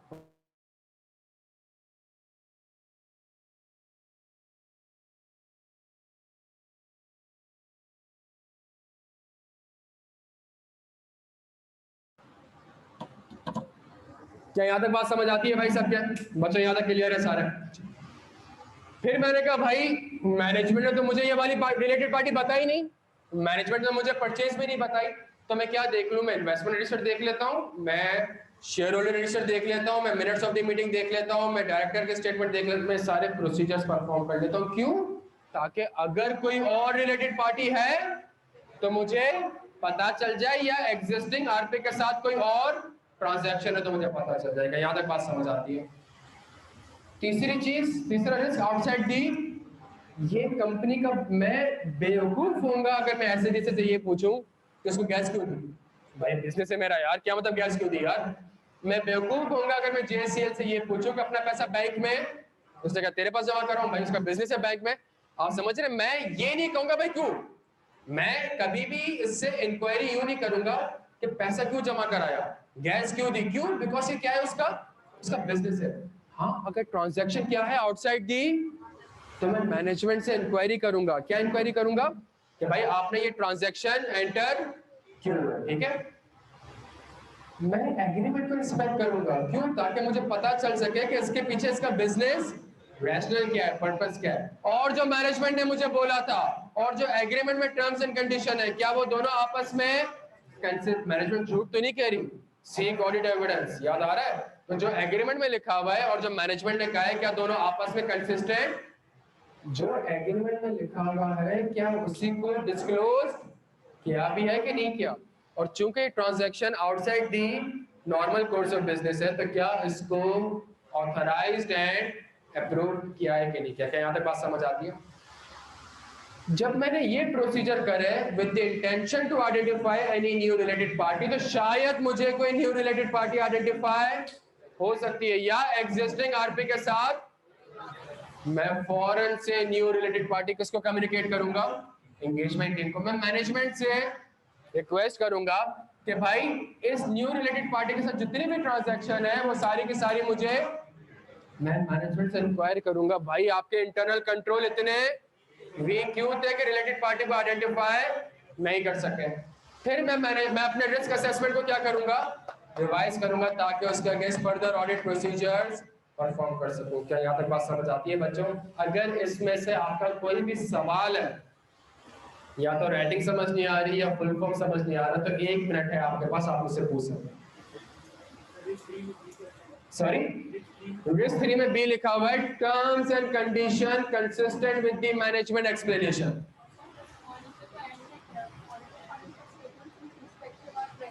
इफ एनी, क्या पता सामने वाली कंपनी प्राइवेट लिमिटेड है, उसके ऑडिटेड रेफरेंस पब्लिक तो नहीं होंगे। और इसके अलावा कोई भी सवाल, कोई चीज समझ ना आ रही हो मुझसे पूछ ले अभी। अगर कोई चीज समझ में नहीं आ रही इस पूरे डायग्राम में तो मुझसे पूछ सकते हैं। डायग्राम बड़ी आसान है, रिलेटेड पार्टी पर रिस्क आइडेंटिफाई किया, उस रिस्क के अगेंस्ट प्रोसीजर परफॉर्म किया, बस। कोई भी चीज, कोई भी वर्ड, कोई भी चीज अगर समझ नहीं आ रही मुझसे पूछ सकते हैं, 2 मिनट दे रहा हूं मैं। हाँ जी, अच्छा, ये क्या लिखा है? डायरेक्टर, और हमने एक सिनेरियो पढ़ा कि एक कंपनी है, उसमें एक डायरेक्टर यहां पे है और यही डायरेक्टर किसी और कंपनी में भी है। तो मुझे कैसे पता चलेगा कि डायरेक्टर कहां कहां पर है? तो मैं डायरेक्टर से क्या पकड़ लेता हूं? Statement of conflict of interest, कि भाई आप बताएं, आप हमारे यहाँ डायरेक्टर हैं और हम लोग इतने लोगों के साथ बिजनेस करते हैं, किसी के साथ आपका कहीं कॉन्फ्लिक्ट तो नहीं आ रहा, किसी कॉन्फ्लिक्ट ऑफ इंटरेस्ट तो नहीं आ रहा। तो ये कैसे पता चलेगा? जब डायरेक्टर एक स्टेटमेंट जमा कराता है कि भाई मेरा आपकी कंपनी में किसी और के साथ कॉन्फ्लिक्ट ऑफ इंटरेस्ट, आप जब इंशाल्लाह बड़े होंगे फर्म में जाएंगे तो मिनट्स ऑफ द मीटिंग आपको बनाने के लिए कहा जाएगा कि मिनट्स ऑफ द मीटिंग पर उसकी सबसे पहली चीज ये लिखी हुई आती है कि चेयरमैन जो होता है ना, वो सबसे पहला सवाल सारे बोर्ड ऑफ डायरेक्टर से करता है कि आज की मीटिंग में हमारा एजेंडा ये है, हमने पीएसओ का मैटर डिस्कस करना है, हमने नेशनल बैंक का मैटर डिस्कस करना है, हमने जीएसके का मैटर डिस्कस करना है, क्या आप में से किसी का भी इनके साथ कोई कॉन्फ्लिक्ट ऑफ इंटरेस्ट है? इफ यस तो काइंडली कम्युनिकेट करते। तो मैं क्या देख सकता हूं? मैं वो, तो मैंने स्टेटमेंट देखा तो डायरेक्टर ने बोला भाई मैं तो इस कंपनी में भी डायरेक्टर, इतनी से कंपनी क्या हो गई? Related party. Procedures to be perform to identify any new related party. क्या यहाँ तक बात समझ आती है? और इसके अलावा कोई चीज समझ नहीं आ रही पूछ ले।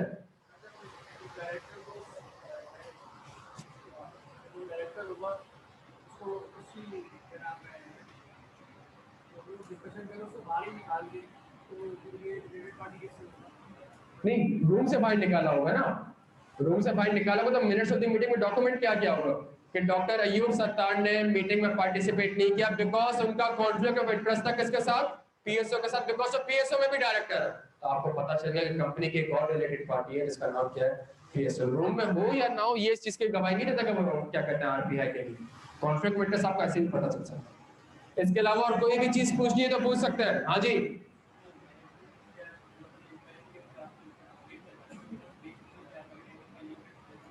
हाँ, मैंने सबसे आखिरी में लिखा हुआ है फ्रॉम, उसको थोड़ी देर में डिस्कस कर लेते हैं। जी सर। सॉरी,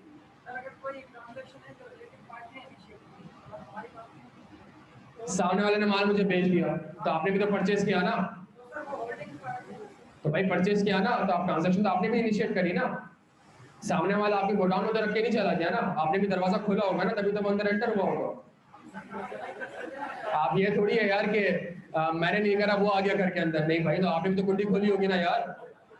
सही है, तो ऐसा नहीं है कि सामने भाई सामने वाले ने पैसे दिए तो भाई आपने भी उठा लिया ना, या आपने कहा नहीं, तो ट्रांजैक्शन तो आपने भी इनिशिएट करी। हमारी कोई सब्सिडरी कंपनी है, उसकी वजह सब्सिडरी कंपनी को भी मैं रिलेटेड वो भी रिलेटेड पार्टी है, मैं उसको देख लेता है थोड़ी देर में। इसके अलावा कोई सवाल भाई? दोस्त बुरा तो नहीं माना कोई? इसके अलावा सवाल? अमन पक्का क्लियर है? अच्छा,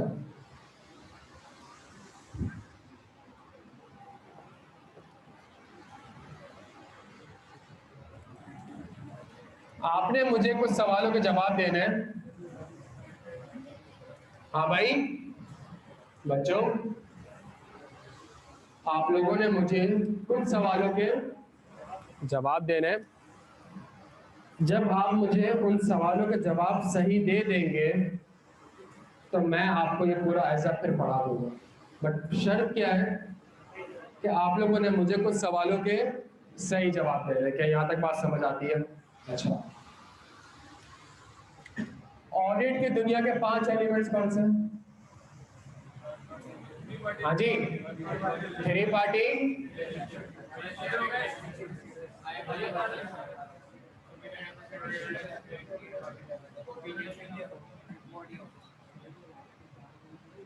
मैंने डन हो गया। अच्छा, हमने एक काम ये करा था कि हमने आइजा 315 के साथ, आइजा 315 का नाम क्या था? ऑडिट नाम, ऑडिट पर्पस था, स्टैंडर्ड का नाम क्या था? ऑब्टेनिंग एंड, जबरदस्त, obtaining an understanding of entity and its environment, including its, अमन है? ये मैं क्यों अंडरस्टैंडिंग ऑब्टेन करता था?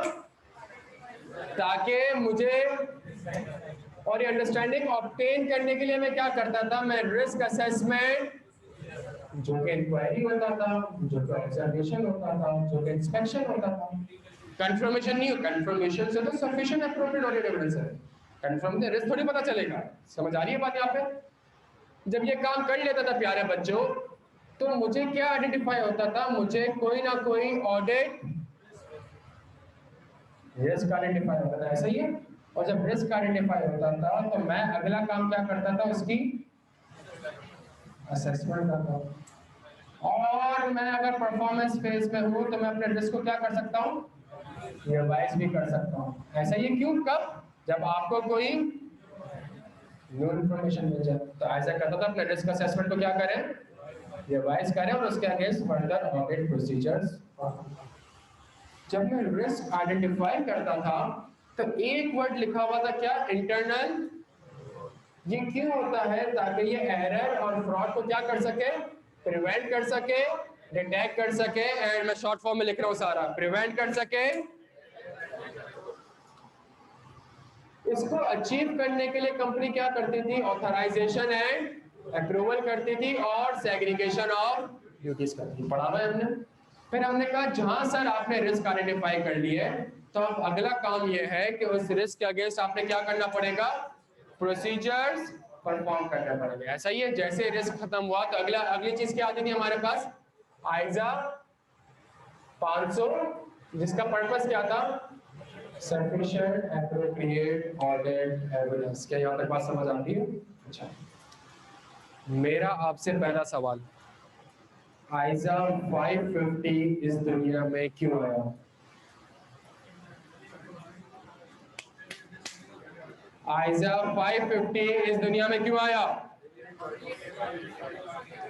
क्योंकि एक IFRS है जिसका नाम क्या है? IS 24।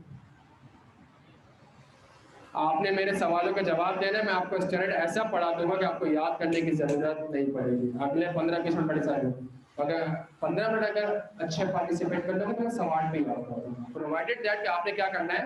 सिर्फ सवालों के जवाब देने, फिर अगली 3-4 क्लासेस पास्ट पेपर्स और फाइनल और बहुत सी चीजें हमारे पास होगी। सही? अच्छा, क्या है भाई IS? ये स्टैंडर्ड क्या कहता है कि रिलेटेड पार्टी को आपने क्या करना है? आइडेंटिफाई करना है, अकाउंट फॉर करना है, एंड और क्या डिस्क्लोज करना है? आपने डिस्क्लोज करना है रिलेटेड पार्टी का नाम। घर जाइएगा, किसी भी लिस्टेड कंपनी के एफएस डाउनलोड करिएगा। आखिरी के पेजेस में रिलेटेड पार्टी का एक नोट आ रहा होगा, डिस्क्लोजर आ रहा होगा, उसको देखिएगा। उसमें 3 चीजें आ रही होंगी, name, relationship and PSO। Relationship, holding company, transaction, purchase of oil and gas, इतनी अमाउंट घर जाके देख लीजिएगा आप। सही है? ये क्यों एफएस में ये डिस्क्लोजर होगा? बिकॉज IS के रिक्वायरमेंट है। अमन हो गया? अच्छा,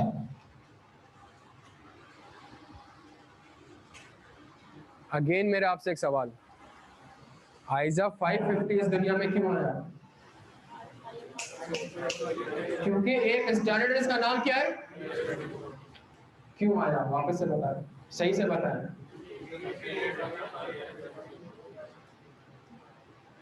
आपकी जिम्मेदारी है to obtain sufficient appropriate audit evidence के क्या ये फाइनेंशियल स्टेटमेंट IFRS के हिसाब से। तो IFRS में तो या FS में तो रिलेटेड पार्टी का नोट भी आता है, तो उसके ऊपर आपने क्या ऑब्टेन करना है? तो फिर भाई कैसे ऑब्टेन करें? तो एक आइजा आया जिसका नाम क्या है? आइजा 550। यहाँ तक बात समझ आती है? अच्छा, 3 पार्टी रिलेशनशिप में कौन कौन है? बच्चों शेयर होल्डर और अच्छा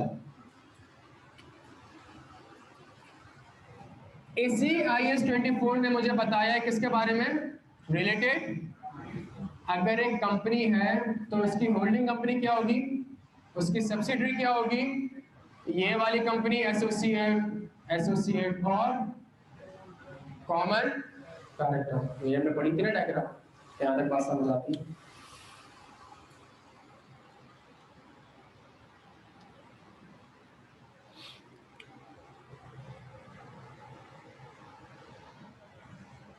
$500 के बाद क्या थी, 500 के बाद क्या है, मतलब परफॉर्मेंस के बाद क्या है, प्लानिंग, परफॉर्मेंस,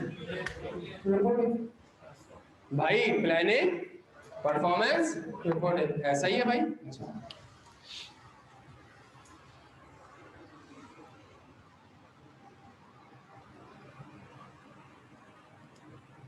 मेरा आपसे पहला सवाल, हम आइजा पढ़ रहे हैं बच्चों, कौन सा आइजा पढ़ रहे हैं, आइजा 550। चलो दोस्त यहाँ देखना है, अगले 10 मिनट आप एक्टिव हो जाएं, आपका फायदा है, सही है। रजिस्टर वगैरह बंद, सब कुछ बंद, सिर्फ सुकून से मुझे मेरी आंखों में देख ले, 10 मिनट आपका फायदा होगा।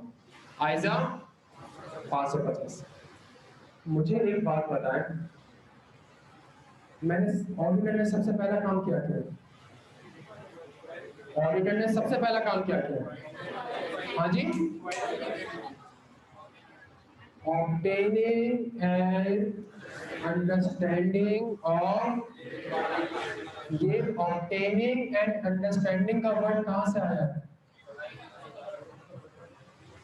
मैंने क्यों रिलेटेड पार्टी की अंडरस्टैंडिंग ऑब्टेन करी, मैंने क्यों रिलेटेड पार्टी की अंडरस्टैंडिंग ऑब्टेन करी, ताकि मैं रिलेटेड पार्टी के ऊपर रिस्क आइडेंटिफाई कर सकूं। सुनिएगा मेरी बात बड़े गौर से सुननी है, ताकि मैं क्या कर सकूं, तो जब रिस्क आइडेंटिफाई करना है तो अंडरस्टैंडिंग तो ऑब्टेन करनी है, तो अंडरस्टैंडिंग ऑब्टेन करी, obtaining and understanding of related party entity की नहीं, एनवायरनमेंट की नहीं, related party relationship and transaction. मैंने सबसे पहला काम ये करा, obtaining and understanding of the related party. तो ये अंडरस्टैंडिंग ऑब्टेन करने के लिए तो मुझे क्या प्रोसीजर परफॉर्म करने होते हैं, ये इंक्वायरी कहां से आया, ये इंक्वायरी क्या है, रिस्क असेसमेंट प्रोसीजर। ये इंक्वायरी क्या है, ये क्यों करता हूं, ताकि मैं रिलेटेड पार्टी के ऊपर कोई रिस्क आइडेंटिफाई कर सकूं। लेकिन ये इंक्वायरी मैनेजमेंट से क्यों की गई,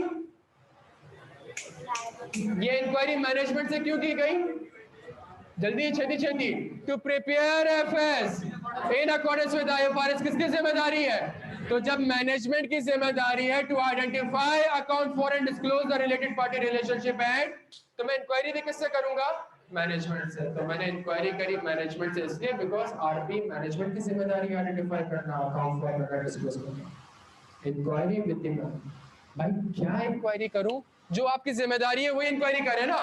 आपकी जिम्मेदारी क्या है, आपकी जिम्मेदारी है टू ऑब्टेन कि क्या ये फाइनेंशियल स्टेटमेंट, तो ये कैसे पता चलेगा कि ये एफएस आरपी के एतबार से बिल्कुल सही बने हुए, जब आरपी, जब IS-24 और IS-24 के हिसाब से, जब आरपी के साथ ट्रांजैक्शन को आइडेंटिफाई भी किया हो, अकाउंट फॉर भी किया हो, डिस्क्लोज भी किया हो, नाम भी बताया हो, रिलेशनशिप भी बताई हो और ट्रांजैक्शन भी बताई हो।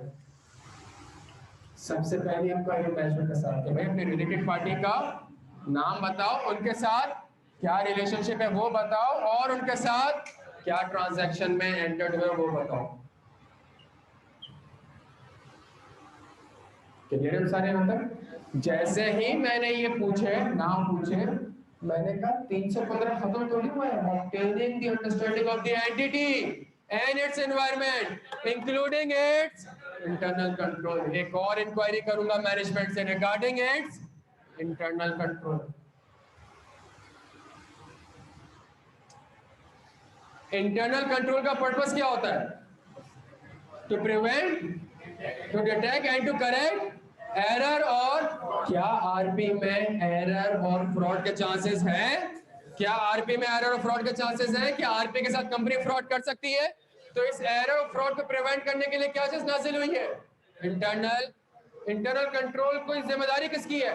तो इंक्वायरी भी तो मैनेजमेंट से कर रहा हूँ, तो बताएं आपके पास क्या इंटरनल कंट्रोल है कि आप ये इंश्योर कर सकें कि जितनी भी आरपी है वो आप आइडेंटिफाई कर चुके हैं, अकाउंट फॉर कर चुके हैं एंड डिस्क्लोज कर चुके हैं। जितनी भी आरपी आपके पास है उसको आपने आइडेंटिफाई भी कर लिया है, अकाउंट फॉर भी कर लिया है एंड और इंटरनल कंट्रोल कैसे अचीव होते हैं? Authorization and approval and segregation of units. तो भाई बताएं क्या अगर आरपी के साथ कोई ट्रांजैक्शन होती है तो उनको कौन ऑथराइज करता है, कौन अप्रूव करता है? और अगर outside the normal course of business है बिल्कुल कौन ऑथराइज करता है? क्या आपको समझ आती है प्यारे बच्चों? हमारी बदकिस्मती है कि हम आईएसओ 315 में भी रट्टा लगा रहे होते हैं, ऑब्टेनिंग द अंडरस्टैंडिंग, ऑब्टेनिंग, और यही वर्ड हम वापस से रट्टा कहां पे लगा रहे होते हैं? आईएसओ 550 वाले की सीधी तो चीज है। और मैं एक मैथमेटिकल इक्वेशन भी बनाऊंगा, देखिए अभी गौर से देखिएगा। अच्छा, क्या यहाँ तक बात समझ आती है? अगला काम मैंने क्या करा? रिलेटेड पार्टी को, अपनी एंगेजमेंट टीम को रिलेटेड पार्टी की इंफॉर्मेशन कम्युनिकेट करती है। मैडम नोट ना करेगा, यहाँ देखिएगा। डन हो गया? क्या मैंने अंडरस्टैंडिंग ऑब्टेन कर ली? जवाब दे भाई, क्या मैंने अंडरस्टैंडिंग ऑब्टेन कर ली? क्या इंटरनल कंट्रोल की अंडरस्टैंडिंग ऑब्टेन कर ली? क्या इंक्वायरी कर लिया? क्या रिस्क असेसमेंट? तो फिर क्या आएगा आगे? अगला स्टेप क्या आएगा? तो पहला रिस्क आइडेंटिफाई किया, दूसरा रिस्क आइडेंटिफाई किया, तीसरा रिस्क आइडेंटिफाई किया। What is audit risk? FS may not be, जाके रिस्क देख ली, ये डेफिनेशन पूरी कर रहा है। What is the requirement of IS 24? RP transaction shall be adequately. The risk is management may not have adequately disclosed the related party transaction. IS की requirement क्या है कि जितनी भी आरपी है सारी की सारी आपने क्या करनी है? आइडेंटिफाई करनी है। द रिस्क इज मैनेजमेंट है, सारी की सारी आरपी आइडेंटिफाई नाम की है। तो जो पुराना पढ़ा है वो अप्लाई करो, कॉमन सेंस है यार। जब मेरी जिम्मेदारी है टू ऑब्टेन सफिशिएंट एप्रोप्रिएट, कि क्या एफएस आईएफआरएस के हिसाब से बने, तो एज एन ऑडिटर मेरा रिस्क भी क्या होगा कि शायद एफएस आईएफआरएस के हिसाब से, तो आईएफआरएस कहता क्या है कि आरपी के साथ ट्रांजैक्शन क्या होनी चाहिए? द रिस्क इज मैनेजमेंट ने एडिक्वेटली डिस्क्लोज नहीं की। आईएस क्या कहता है कि जितनी भी आरपी है वो आपने क्या करनी है? Identify. The risk is management ने सारी आरपी आइडेंटिफाई। तो मैंने क्या कर लिया? मैंने रिस्क को आइडेंटिफाई कर लिया। सुनिएगा मेरी बात। सर अगला काम असेसमेंट मिसिंग है यहाँ पे। रिस्क आइडेंटिफाई तो हो गया, ये जो रिस्क है मुझे बताएं इसकी असेसमेंट क्या होगी? जल्दी बताएं। Normal risk, significant risk. Normal risk या सिग्निफिकेंट रिस्क? क्यों? इसमें एस्टिमेट थोड़ी है, इसमें फ्रॉड का एलिमेंट शामिल है। अब जाके 315 देखिएगा, दो पढ़ाए थे ना, एक फ्रॉड पढ़ाया था, एक एस्टिमेट। जाके तीसरा देखिएगा, लिखा हुआ होगा when the transaction is entered या ट्रांजैक्शन इन्वॉल्व आउटसाइड दी। तीसरा ये लिखा हुआ होगा, जो कि नहीं पढ़ाया था उस वक्त। क्यों नहीं पढ़ाया था? बिकॉज ये वर्ड समझाने के लिए पौना घंटा लगाया। इस वर्ड को समझाने के लिए कितना घंटा लगा है? पौना घंटा लगा है। तो ये उस वक्त नहीं पढ़ाया होगा। जाके 315 में देखिएगा क्या लिखा हुआ होगा। खोले किताब, 315 में जाएं, 315 की असेसमेंट में जाएं, जल्दी जाएं, छेती छेती।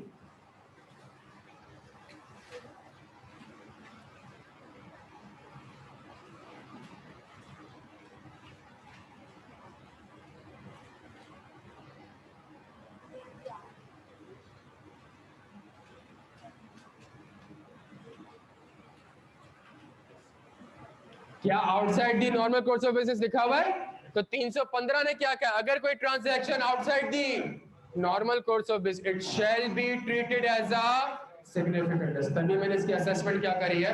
अब ये 315 में जो एक बॉक्स था जो कि नहीं पढ़ा था, हमने बच्चों क्या ये चीज समझ में आ रही है? अगर कोई चीज छोड़ी हुई है तो किसी ना किसी पर्पस के तहत छोड़ेंगे। यहाँ तक बात समझ आती है? अच्छा सर, जब रिस्क आइडेंटिफाई कर लिया तो अब इस रिस्क के अगेंस्ट क्या करना है? परफॉर्मेंस फेज में दाखिल होकर क्या करना है? प्रोसीजर्स, ताकि मैं क्या ऑब्टेन कर सकूं? Sufficient appropriate audit evidence. पहला रिस्क ट्रांजैक्शन जो मैनेजमेंट ने मुझे बताई उसको एडिक्वेटली डिस्क्लोज नहीं करते। ट्रांजैक्शन करी किसके साथ है उससे कंफर्म कर लें।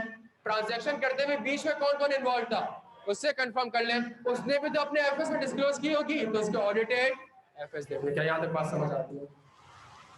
दूसरा रिस्क कि भाई कंपनी की तो और भी रिलेटेड पार्टी है लेकिन मैनेजमेंट ने शायद वो मुझे कम्युनिकेट, रिलेटेड पार्टी का मतलब क्या है कि कोई होगी होल्डिंग कंपनी नहीं बताई, कोई होगी सब्सिडरी कंपनी नहीं बताई, कोई होगी एसोसिएट नहीं बताई, डायरेक्टर कहीं और भी बैठा हुआ होगा। सुनिएगा ये वर्ड मेरी बात में क्या क्या रहा हूं। क्या ये मेरी रिलेटेड पार्टी है? क्यों क्यों होल्डिंग कंपनी क्यों है? ये पेरेंट कंपनी क्यों है? इसने मेरे शेयर्स एक्वायर किए होंगे। प्यारे बच्चों इसने मेरे, मुझे कैसे पता चलेगा मेरी कंपनी के शेयर्स किस किस के पास है? थोड़ी कॉमन सेंस भाई। क्या ये सब्सिडी मेरे रिलेटेड पार्टी है? क्यों? मैंने इसके शेयर्स खरीदे इसका मतलब मैंने इसकी किताब में या इसकी कंपनी में क्या करा है? इन्वेस्टमेंट। तो कैसे पता चलेगा कंपनी ने कहां इन्वेस्टमेंट करी है?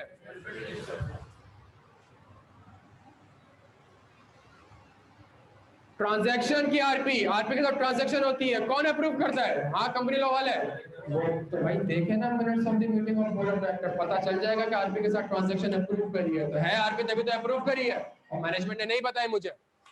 भाई क्या ये दोनों कंपनीज आपस में रिलेटेड पार्टी हैं? क्यों? बिकॉज यहाँ का डायरेक्टर वहां ले लेना स्टेटमेंट ऑफ डायरेक्टर से या मैनेजमेंट से statement of conflict of interest ले। बाकी तो बात समझाऊंगा। समझा? Each and everything has the logic. जब लॉजिक क्लियर होगी तो रिटेन करने में और याद करने में मजा आ रहा होगा।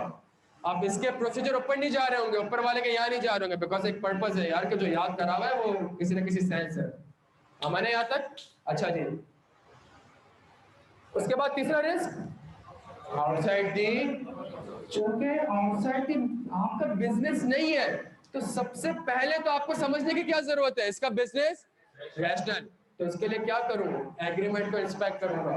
इंस्पेक्ट दी एग्रीमेंट, याद आ रहा है? इंस्पेक्ट जीडीएन, इंस्पेक्ट जीआरएन, इसी तरीके से inspect agreement to evaluate the business rationale. इस ट्रांजैक्शन का पर्पस क्या है?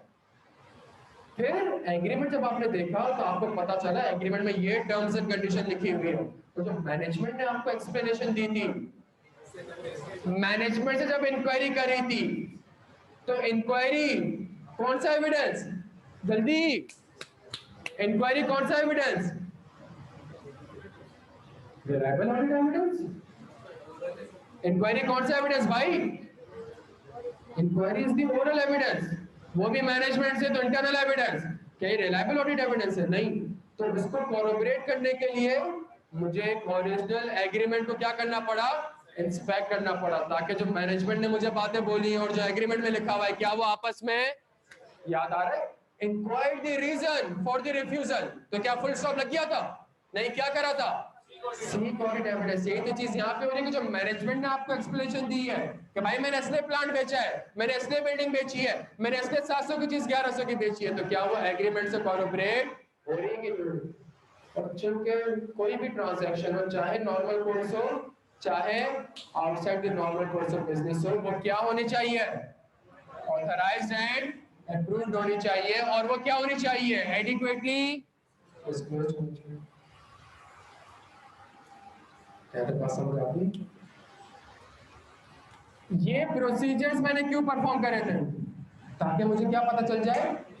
तो या तो कोई न्यू रिलेटेड पार्टी आइडेंटिफाई होगी, अगर तो आपको कोई न्यू रिलेटेड पार्टी आइडेंटिफाई हो गई, सुनिएगा मेरी बात को, आइजक कहता है परफॉर्मेंस फेज में हो और एक न्यू इंफॉर्मेशन मिल गई, एक न्यू रिलेटेड पार्टी मिल गई, फौरन से क्या करो? फौरन से क्या करो? एंगेजमेंट टीम को कम्युनिकेट करो। फौरन से मैनेजमेंट से रिक्वेस्ट करो कि इसके साथ आपको तो नाम पता चला है, क्या नाम पता चला है? बी के साथ कितनी ट्रांजैक्शन है कौन बताएगी? मैनेजमेंट। फौरन से मैनेजमेंट से पूछो कि रिलेटेड पार्टी के साथ कौन कौन से ट्रांजैक्शन में दाखिल हुए। तो मैनेजमेंट से कहो, उस वक्त तो बड़ी बड़ी बातें कर रहे थे कि मेरे पास ये कंट्रोल्स है कि मैं ट्रांजैक्शन को आइडेंटिफाई कर लेता हूं। तुम्हारे इंटरनल कंट्रोल इतने वीक क्यों थे कि इस रिलेटेड पार्टी को आइडेंटिफाई नहीं कर सके। सुनिएगा मेरी बात को, क्या आपने रिस्क सही आइडेंटिफाई किए थे? क्यों?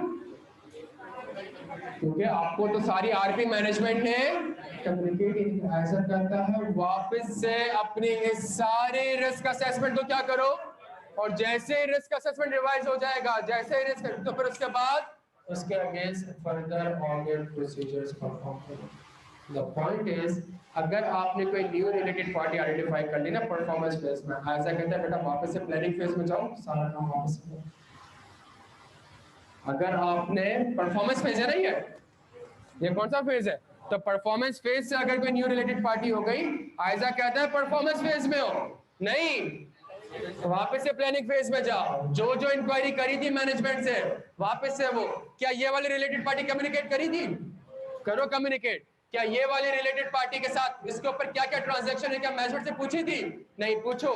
क्या कंट्रोल वीक है तो मैनेजमेंट से पूछो कि उसके कंट्रोल्स, अपने सारे रिस्क असेसमेंट को क्या करो, रिवाइज करो। जैसे रिस्क असेसमेंट रिवाइज होगा, उसके against further audit procedure perform करो।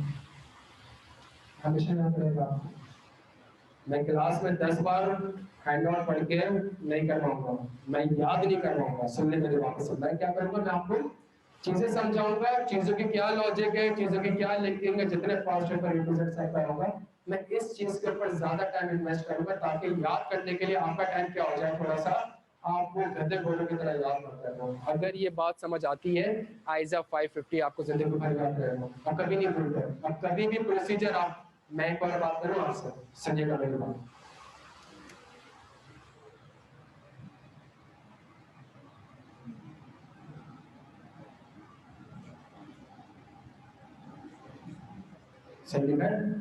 This is the mathematical equation of related party. ISA 550 is equal to ISA 315 plus, ये दो स्टैंडर्ड्स को आप ऐड करते हैं, आपका रिलेटेड पार्टी का स्टैंडर्ड बच जाएगा। ये सारा काम क्या है, यहाँ तक क्या है, जल्दी बताएं, यहाँ तक क्या है 315, ये क्या है 500। मैं आपसे एक सवाल पूछता हूँ, मैनेजमेंट ने आरपी के साथ ट्रांजैक्शन को डिस्क्लोज नहीं किया। एक आरपी के साथ ट्रांजैक्शन हुई है और मैनेजमेंट कहती है मैं इसको डिस्क्लोज नहीं करूंगी। मैडम इसका reporting implication, reporting implication, management कहती है मैं डिस्क्लोज नहीं करूंगी। आपकी ओपिनियन क्या होगी? आपकी मटेरियल है क्वालिफाइड, और अगर मटेरियल प्लस परवेसिव है, अगर मटेरियल प्लस परवेसिव है डिस्क्लेमर। आपने एक रिलेटेड पार्टी है, you have sufficient appropriate audit evidence कि ये आरपी है, ये डिस्क्लोज होनी चाहिए। मैनेजमेंट ने डिस्क्लोज नहीं करी, मैनेजमेंट डिस्क्लोज नहीं कर रही, आपको पता है डिस्क्लोज होनी चाहिए। सिल्क बैंक वाली ट्रांजैक्शन आपको पता है 700 की चीज 1100 की बिकी है, ये डिस्क्लोजर जाना चाहिए, मैनेजमेंट डिस्क्लोज नहीं करती। स्कोप लिमिटेशन, आईएफआरएस कहता है डिस्क्लोज होनी चाहिए, मैनेजमेंट ने डिस्क्लोज नहीं करी। This is the material, this is, अगर मटेरियल है तो क्वालिफाइड, मटेरियल प्लस परवेसिव है तो मैनेजमेंट आपको आरपी की लिस्ट ही नहीं देती।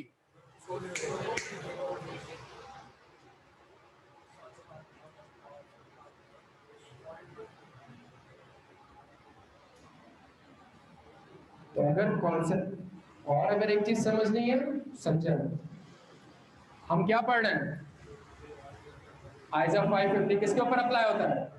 ऑडिटर के ऊपर। ऑडिटर की जिम्मेदारी है to obtain sufficient appropriate audit evidence कि क्या फाइनेंशियल स्टेटमेंट आईएफआरएस के हिसाब से बने हैं या नहीं बने। अगर बने हैं तो रिपोर्ट, नहीं बने तो रिपोर्ट। तो अगर आप इस इक्वेशन को देखें, यही मेरा क्वेश्चन है, और जो मेरी ऑडिट की दुनिया है, planning plus performance plus reporting. तो अगर आप आइजा 550 में देखें, आपको ये सारी चीजें दिखेंगी, प्लानिंग, परफॉर्मेंस, रिपोर्टिंग।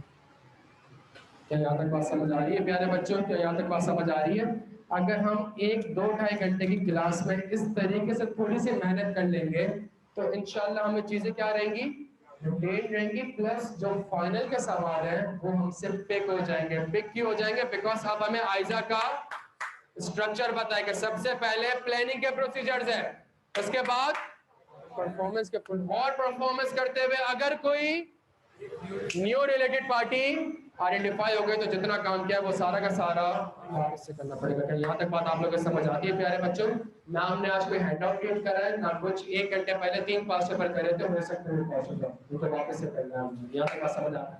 छोटी सी रिक्वेस्ट है, जो डायग्राम बनाई है कल की क्लास में उसको पढ़ के आना है, समझ के आना है। कल इंशाल्लाह एक और बार इसको करने की कोशिश करेंगे। ठीक है जी, अपना अच्छे से ख्याल रखिएगा।